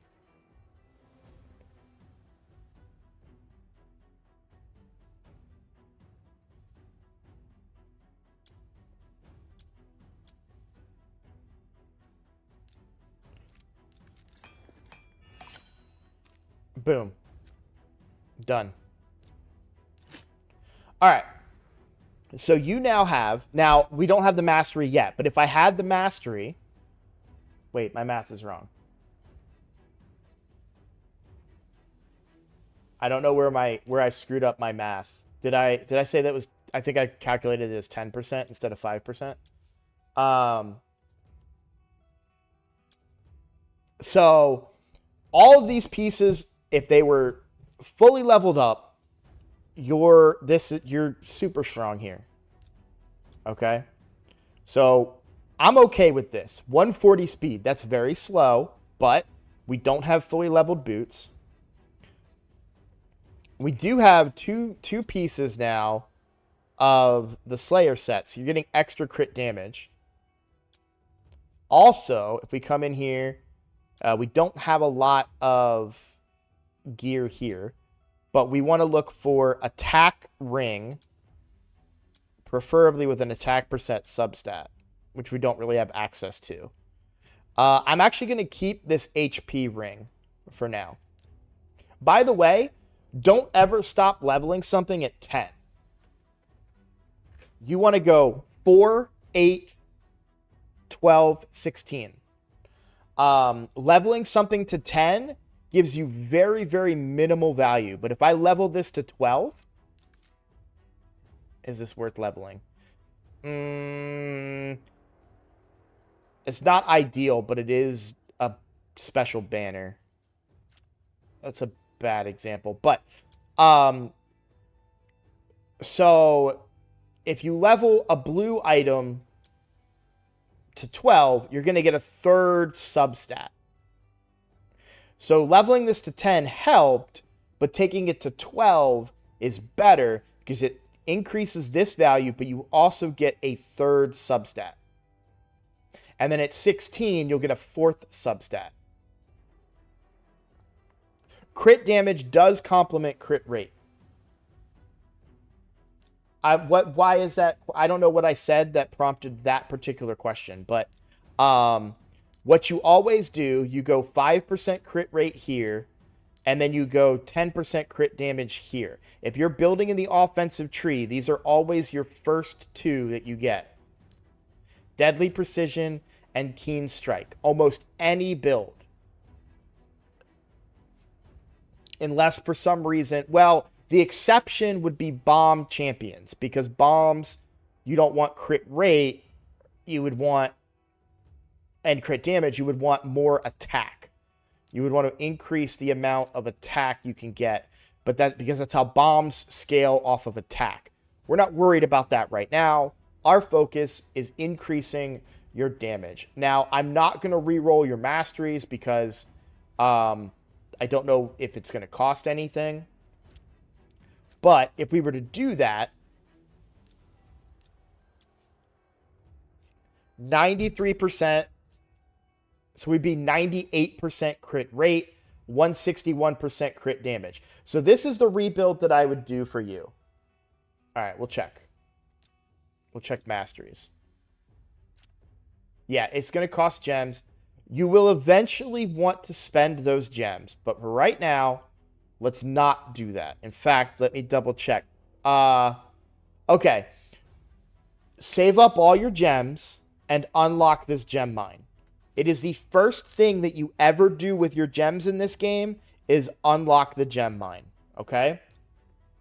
Then you're going to go do Minotaur to try and build up your masteries for Athel. But this needs to be unlocked because you're going to be playing this game for a very long amount of time, and having all these extra gems will be a huge benefit to you. Okay? This will pay for itself over the long period of time. In fact, over the 200 and some days that you've been playing, it already would have paid for itself.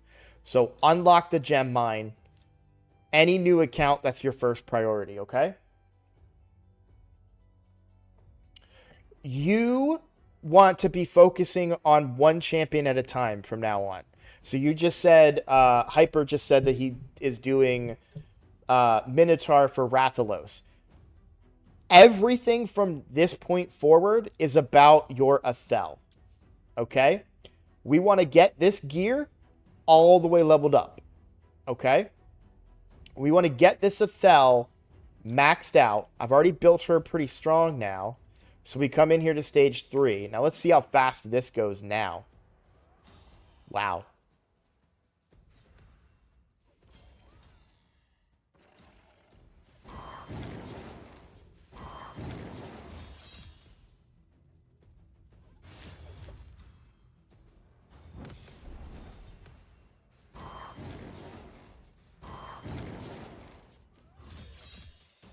So 22 seconds. 22-second farmer. Now, she's the weaker farmer. I don't recommend keeping her as your campaign farmer. But you now have a much stronger Athel than what you had 15 minutes ago. So we want this gear to all become 16. Okay? Because then she'll be faster. She's going to have more attack. She's going to have more crit damage. She's going to have... really, this can stay 12. Keep this 12. There's a chance that you might get more crit rate or crit damage out of this reroll. Or extra roll, sorry. And you might get more attack percent, crit damage, or crit rate out of this extra roll. So if you 16 these 5 pieces... And then I didn't bother to really look. Yeah, no crit damage, Sacred Order stuff. And it's an attack. Yeah, well, this is fine for now because you're also getting crit damage out of it. So we'll keep that for now. So what happens after your Athel is done being built and you're ready to go? Well, then you start using her in the game. I bet you, let's take a look, because you're talking about Minotaur and using Minotaur, so you can do stage 11, okay,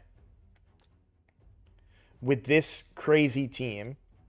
And I don't mean crazy in a bad way. I mean, like, that's a super stacked team. Wonder what Athel can do.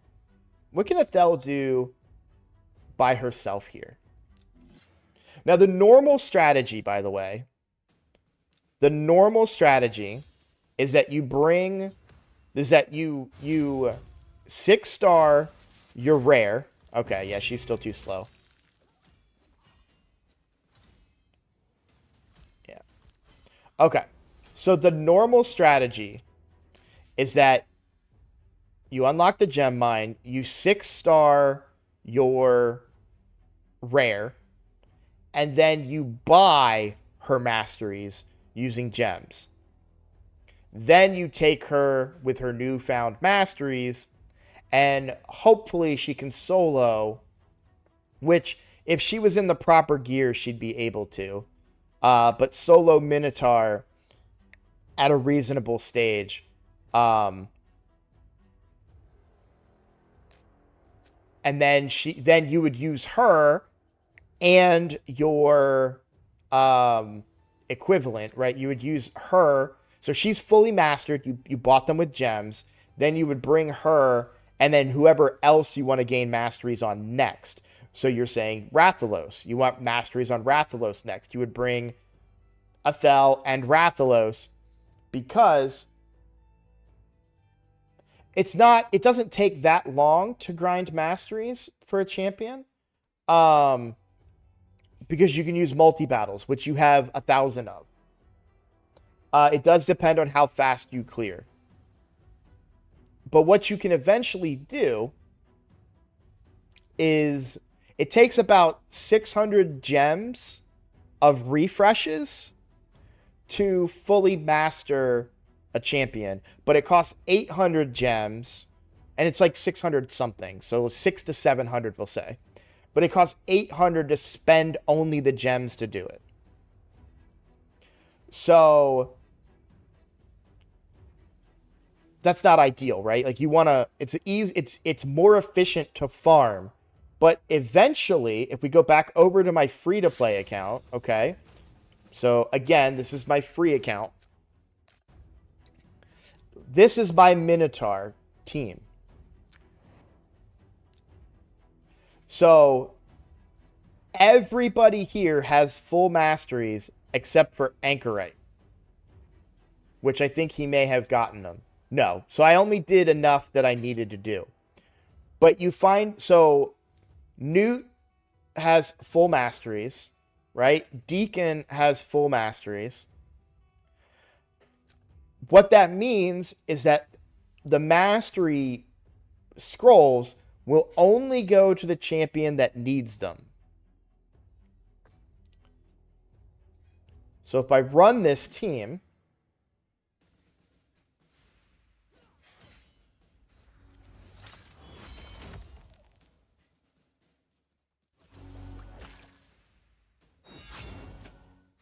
yeah, I'm not saying that you're going to do stage 15 right away, but I'm trying to show you what a normal mastery farming concept kind of looks like.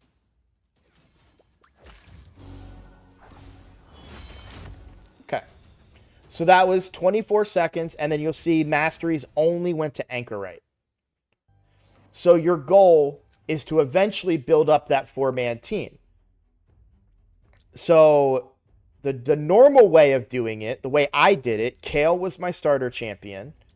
I bought these masteries. I spent 800 gems. I bought these masteries, and then he became my mastery farmer a long time ago.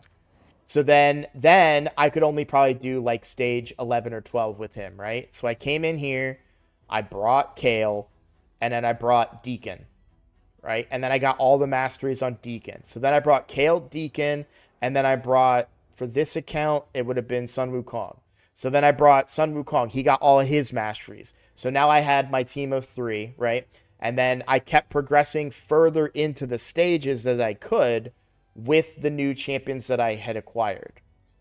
Eventually, you get to a point where you have 4 champions that make up a very fast and strong team, and then you can farm masteries on a 5th person. And that's a future goal. Your goal right now, I'm going to go back to your account. Your goal right now is to, you're at a disadvantage. You don't have the gems to buy masteries, and you likely won't have them for a long time. But what you do have is a ton of energy.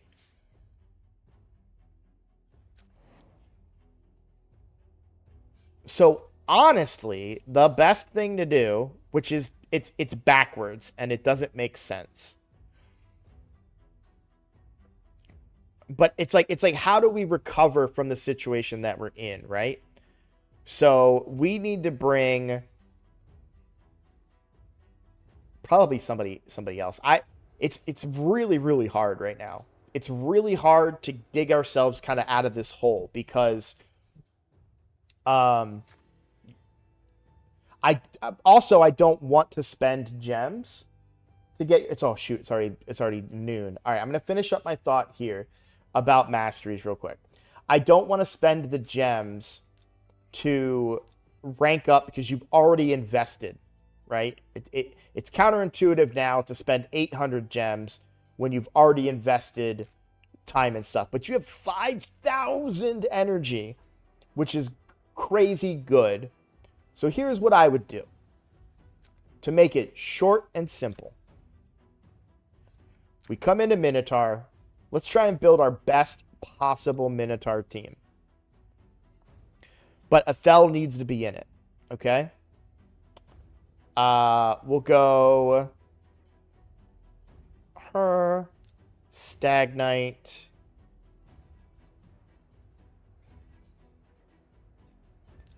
Rathalos, and Artak. And we'll go Rathalos because this is a dungeon. Let's see how well this does. The problem with this team, and this is a big problem, this is why you go one at a time, is that while this team will succeed, I suspect, all of your you're going to get masteries on all of them. So you won't be able to focus one champion to get the most important masteries, which is what you want. However, because we have so much energy and we have so many multi-battles saved up, that you can just set this and forget it.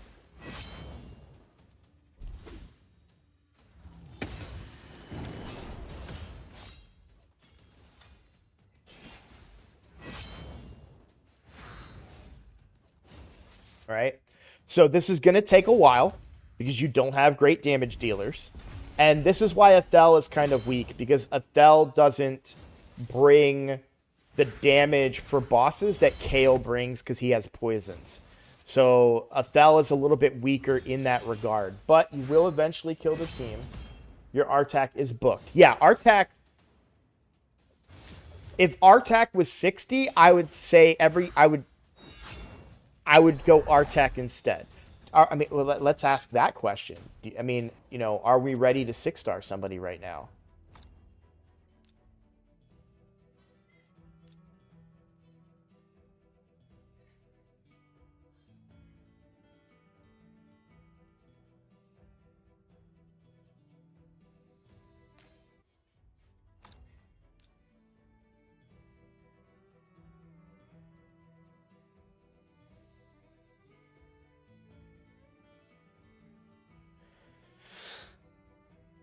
I really feel like we could potentially cannibalize some of your weaker epics, but I don't want to do that because this is not a deep account.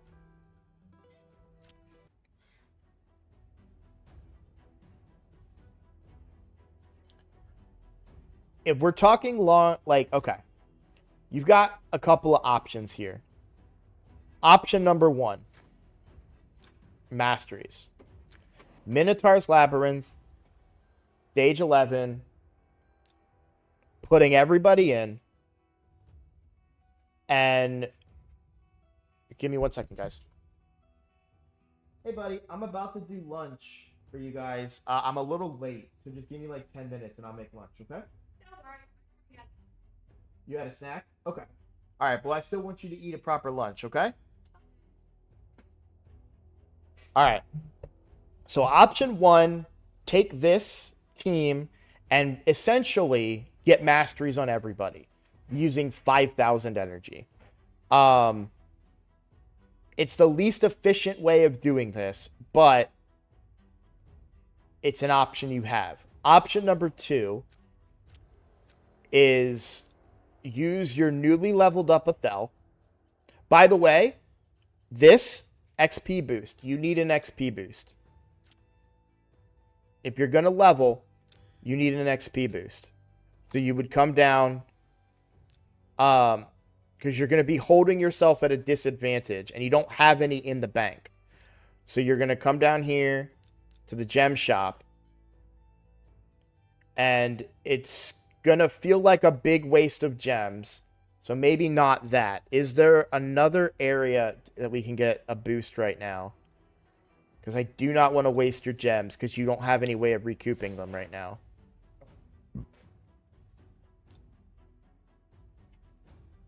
There's a boost down here, huh? Yeah, but, I mean, 2,100 points in Dungeon Divers. He's not going to get that easily.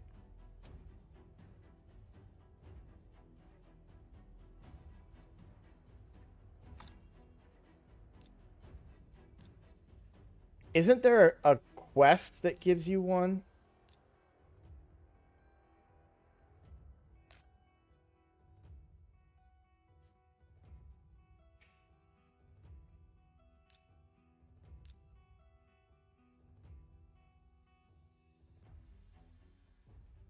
The weekly? Okay.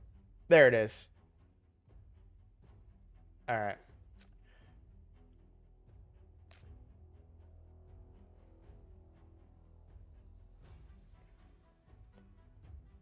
Because I really want him to unlock the gem mine. I don't want to waste gems right now. Because the gem mine should be the priority. It just sucks to do this at a disadvantage.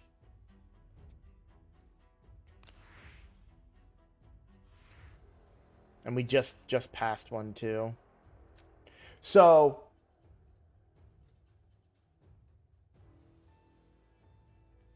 okay.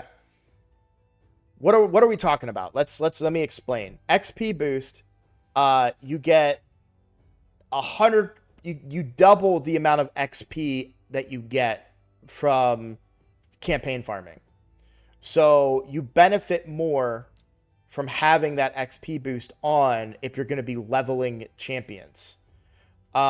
Which we are talking about doing, right? Like we're talking about leveling up champions right now. So it's very important that we have that boost. Otherwise, you're wasting energy. You're only getting a half efficiency. All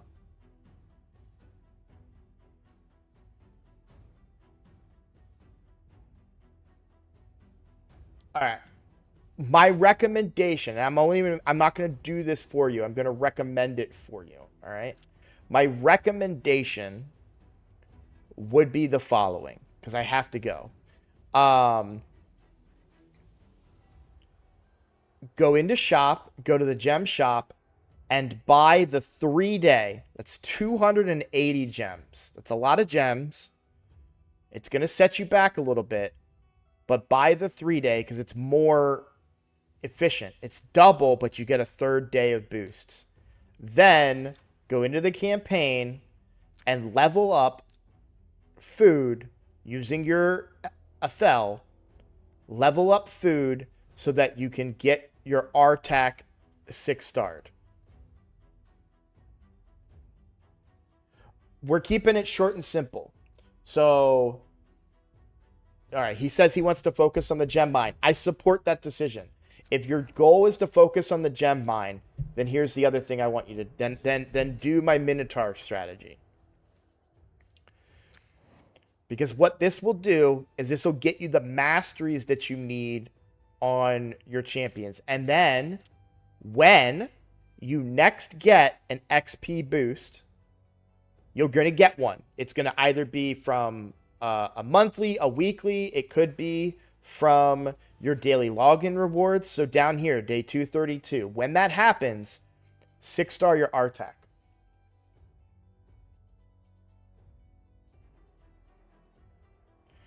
Yeah, but see, referral accounts and everything, like we're making, like we're all due respect to Hyper here. We have an account where they're 200 days in and they only have 1 6-star. So you're talking about next level stuff. When you're talking about, hey, go make a second account and level up a referral account to get this XP boost for 3 days, right? Like we need to keep it simple. And we need to start at the basics because the basics are not known or understood on this account, right? Like we just don't understand the basics here. So we need to get that figured out. So the first thing to as far as basics go is getting the strength of this account up in any way possible, right? Actually, that is a good point though. I know but normal Cursed City, I think, has one very early on. No, it's just energy. I thought this might have been an XP boost.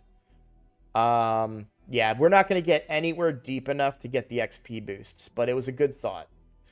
So we need to get the strength of this account up.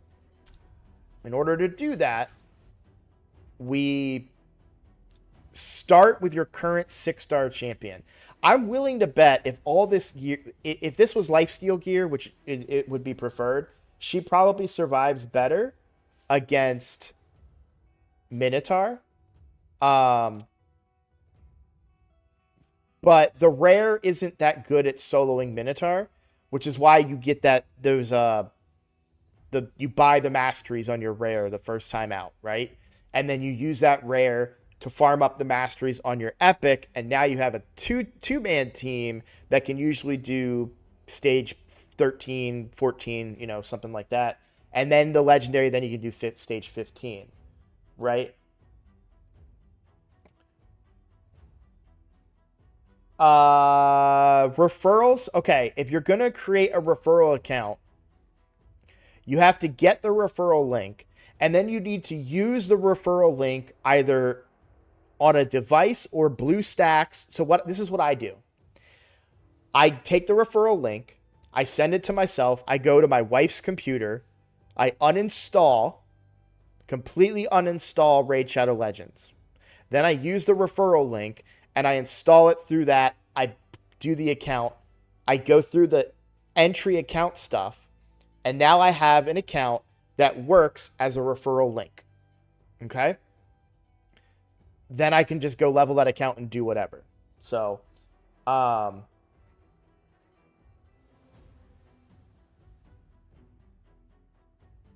the main goal that you're looking for is to build up the strength of your current team.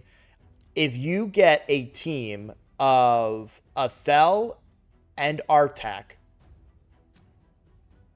Minotaur will be very easy. Artak is just, he's HP based. So if we look right now, what's the biggest problem with my Athel build right now? Right? She only has 24,000 HP. Your Artak already has more HP as a 50 with 3 and 4 star gear on him. Right? So Artak is already stronger than her as far as HP, but his damage scales off of HP, hers scales off of attack. So he's just a better champion, right? We want Artak to be 60, but we're stuck in this weird position where we don't have gems, we don't have masteries, we don't have a lot of the stuff that we want. And again, just a reminder, always deadly precision and into keen strike. The biggest reason you want masteries is Warmaster for single target hitters and double target. I wonder with Athel, you could probably go... With Athel, you would go Giant Slayer. But with Artak, you would go Warmaster. Because this does a percentage of the enemy max HP. So he's going to do way more damage to bosses because he'll do percentages of their HP. Brachus... No, not single target, single hitter. Brachus... I don't know what you go on Brachus. Do you guys still go Giant Slayer on Brachus for the A2? Or would it be Warmaster because his A1 is still only a single hitter? I think you go Giant Slayer on Brachus, but Brachus isn't the best champion. Let's not focus on Brachus for a little while. Let's focus on the known good champions. Brachus is fine. I'm not saying he's bad, but he's not... I don't think he's at the... You have a deep roster. You've got Athel, you've got Valkyrie, you've got Rathalos, you've got Sun Wukong, you've got Artak. The last thing, because I do have to go, the last thing I want to tell you, okay? Your Athel is built. Finish this build. Use your silver to finish this build. Then rebuild Artak in a similar way to what I built with Athel. However, you do need to also prioritize accuracy. So for Artak, if you were building Artak, a perfect item for Artak, speed, accuracy, crit rate, crit damage. You could also go HP percent instead. Like this is a good item for him.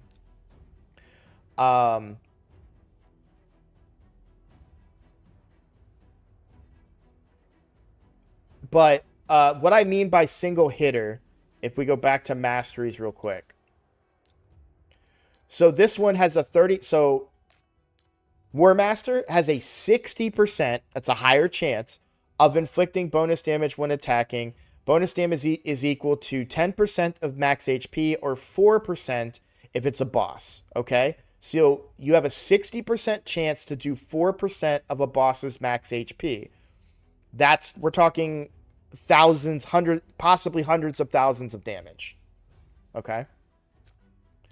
Giant Slayer has a 30% chance, a lower value, of inflicting bonus damage when attacking, equal to 7.5 or 3%, but the bonus damage can occur on each hit, right? That's why you want that on a multi-hitter.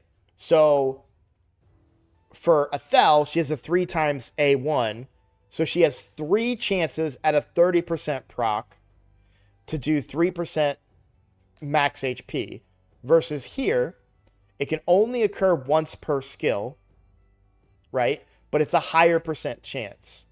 So 3 times at 30% chance, or 1 time at 60% chance. The 3 times is kind of better if you're a multi-hitter. But if you're a single hitter, you want War Master, okay? So what I mean by single hitter, attack one enemy 3 times versus attack one enemy 1 time, right? Make sense? All right. I will definitely do another account takeover. I like to spread them out. I don't want to just go and do an account takeover for you tomorrow because you wouldn't have time to implement any of the changes, right? My recommendation is to do everything in your best interest to get your RTAC built up and level 60. And then we can take a look at your gear again. We can try to build him in a way that makes him super survivable and single target. And so he can solo content. Now, I don't have RTAC on my free to play account, but what I can do really quickly,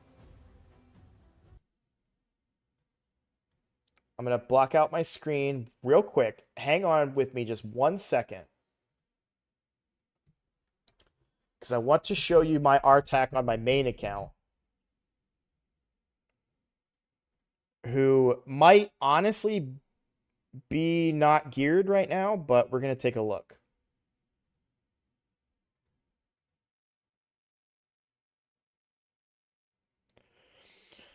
So for the main account, big grain of salt, right? You are way far away from this gear. Okay? But my RTAC, so you'll see he's in regen, and then this is immortal gear. This is from Clan Boss, right? I wonder if he can solo Hard Fire Knight. I truly don't know. I've never tested this build.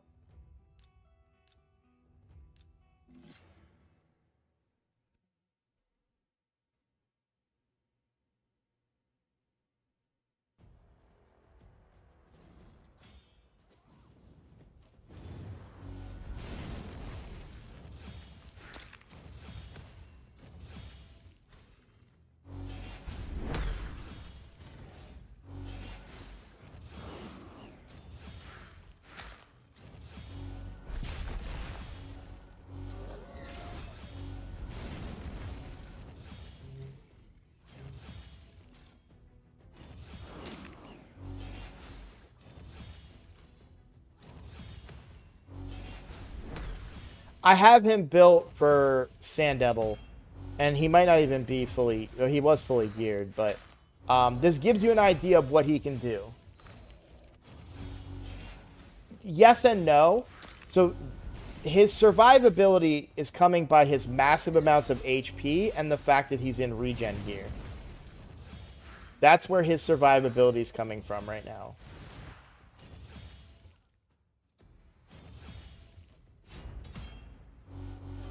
But he's way too slow to solo this fight. I had to build him at a specific speed to solo Sand Devil with Godseeker Aniri to get past a certain stage. But HP, accuracy, and speed. However, he can be put in crit gear too. Now that's probably a higher goal than what you're looking to do. Yeah, like Comp said, if you can fit in crit rate and damage, that would be good.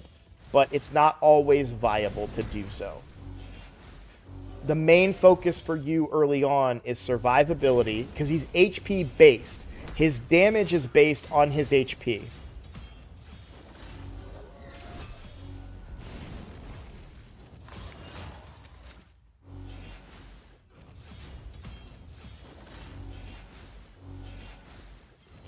Yeah, I need to have resist. I need resist for this to work because I can't resist the heal reduction, so I'm not healing. But I could solo this team if I had enough resistance to resist that heal reduction. So that's the power of Artak. I at least demonstrated to you the power that he has as a solo champion. I likely could take him into... I don't want to waste any more time. I could probably take him into normal Ice Golem. That was hard Ice Golem. But yeah, he's a great solo farmer. Put him in regen, and he can just keep doing that over and over, right? So that's a long-term goal. Short-term goal is just to get him 6-starred, and then we start using him as your campaign farmer. We start using him. In fact, I wonder how much he does. I really don't want to fool around with that, but yeah, exactly. Eventually, I don't do this, but when you have a champion that can solo a dungeon, you can bring food with them, and then you're farming gear and leveling champions at the same time, which is better, right? Because the gear that you're getting from campaign farming is not good enough for use in your account, right? You don't really want to use that gear. So we have a lot more to discuss, but right now we've built your Ethel. She is stronger. Now we need to build your Artak, because Artak can do a lot for you, and he's so much easier to gear because he's HP based. So I have him, he's 100,000 HP with the gear I have on him. He's only 203 speed though. He's very, very slow. For a solo build, I would need him to be much faster to pull off what I need him to pull off. But he's still doing really, really good. Or he's still, I don't use him on this account anymore. But for a new account, Artak is very strong. Because he will be able to do, he can clear waves, he can clear bosses, he's good in Hydra, he's good in Clan Boss. I mean, he's good everywhere. But he can also solo farm. And the great thing is your account, despite the fact that you only have 160, your account is kind of developed a little bit.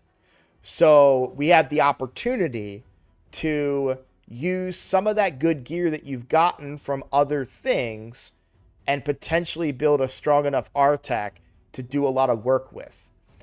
He's a great farmer for Minotaur as well. So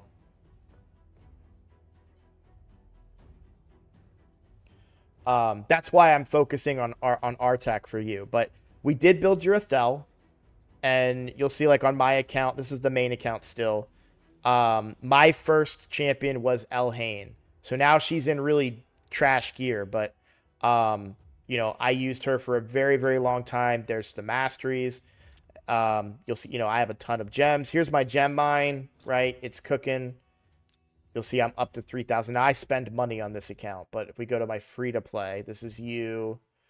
This is my free to play. 1,500 gems. And you'll see that, like, I have an XP boost for the next 5 days. You'll get more of the boosts over time, but you always want this on if you're going to farm champions. On my main account, I have an XP boost for the next 5 weeks. Right? So, all right, last question from Freak. Let me ask a stupid question. How do you stack Ancients like crazy? I barely get more than 10 to 15 in a month. Ultra Nightmare Clan Boss. So I recently went all in on my Ancients, right? for Kymar on the main account, if you guys remember that video. I have not spent any money on Ancients other than the Incarnate pack, which was 3, 4, 5, 6, 7. So 7 Ancients. So I did get some there, but the rest are coming from Clan Boss. And I do Clan Boss. I do Ultra Nightmare, Nightmare, Brutal, and sometimes if I remember to do hard, I do hard as well. Because I 1-key everything. So I'm getting 8 chances at an Ancient every day. Yeah, Clan Boss is their biggest resource when it comes to shards. Plain and simple. Also, as you get to the higher level dungeons, they do have a percent chance to just drop an Ancient shard as well. Which usually you don't want. So, Clan Boss is our next goal. Hyper, you're my Sistine Chapel. You're my project. We're gonna get you fixed. We're gonna figure you out. So your homework right now is get Artak to level 60. And I'll do an account takeover for you again in July. And keep watching. That was Hyper's account. Yeah. Keep watching my videos. Keep watching my content. Not as like as a plug, but more so as there's a lot of useful information about how to level champions and how to build and everything. But what we are not going to do, no more legendaries after Artak. We're going to build some epics instead, because legendary books are much harder to get. I've got 41 epic books to 10 legendary books. On the free-to-play, how many books did you have, by the way? None, because you're spending them as you get them. On the free-to-play, I've got 25 epics to 5 legendary books. If we build all of your legendaries, we won't be able to book any of them. One champion at a time. So from now, moving forward, all your legendary books are reserved for your Artak. And then if we look back at your roster, you have very, very good epics. So Stag Knight would be the next epic that I want to build for you. Technically, we should go Stag Knight before Artak, but your account is very far behind, and Artak is very easy, even unbooked. He can still do everything that we need him to do. He will be your campaign farmer. Honestly, once Artak is done, I probably replace the gear on Athel and put it on Artak, and we go all in on Artak as being your carry champion. But you have Stag Knight, you have Venomage. This is your account, right? You've got Royal Guard, you've got Tayrel, Cryodan for later stuff. Duke. Yeah, you have very good epics, and we need to focus on those epics. So, one legendary, and then we're going to build some epics, because you're going to have a hard time getting the books you need for a bunch of those legendaries. We will build Valkyrie eventually, but the Valkyrie in today's meta, look, Valkyrie's great. I used her for the longest time on my main account. Big shield plus counterattack. Huge. She will likely be a part of your Clan Boss team when we moving forward into higher Clan Boss. We're talking brutal Clan Boss, right? But for right now, she provides less value for the account than other areas of the game. Now, if she was fully booked out, maybe I'd consider that. But you need to focus on Artak, in my opinion, first. We can worry about Valkyrie later. In order to get the books you need to level Valkyrie and to gear up and make Valkyrie stronger, you need a team to get the gear. You need a team to get the books. You need a team to get the resources to make her more valuable. We don't have that team yet. You only have one champion, and it's one of the weaker rare champions in the first place. So we're going to have a really hard time building a team. So we need to build up that team first, and then we can start integrating other champions into that team. So, for example, Stag Knight brings decreased defense and decreased attack on the same ability, as well as giving increased accuracy to your team and a decreased speed for bosses that can have their speed decreased.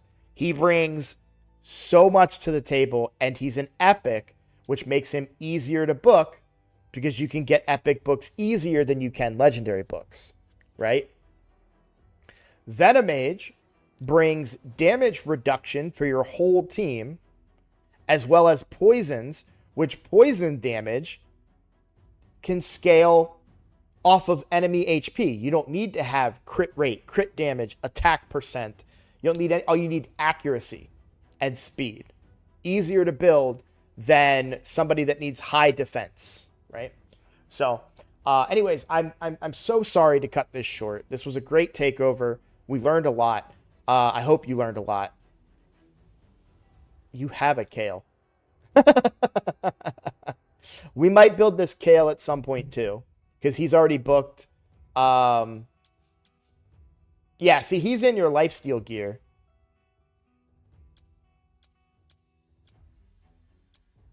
I may need to consider rebuilding Athel in full lifesteal. This is more of like a mid-game build. And she doesn't have the survivability that she needs per se. So, yeah. We'll get it figured out. We will get it figured out. I wish I had way more time. I truly do. But we've got the start. I would go Phantom Touch, by the way. Not Survival Instinct. I would go Phantom Touch on the Blessing. We're just going damage for Athel. But, all right. I got to go. Really sorry, guys. Thank you all so much for watching. Thank you for the support. Thank you for all the new memberships. Let's go. Shout out to everybody that signed up to be a member today. That's a huge help to me. That really, truly is. So, thank you all so much. And I will see you all in the next video.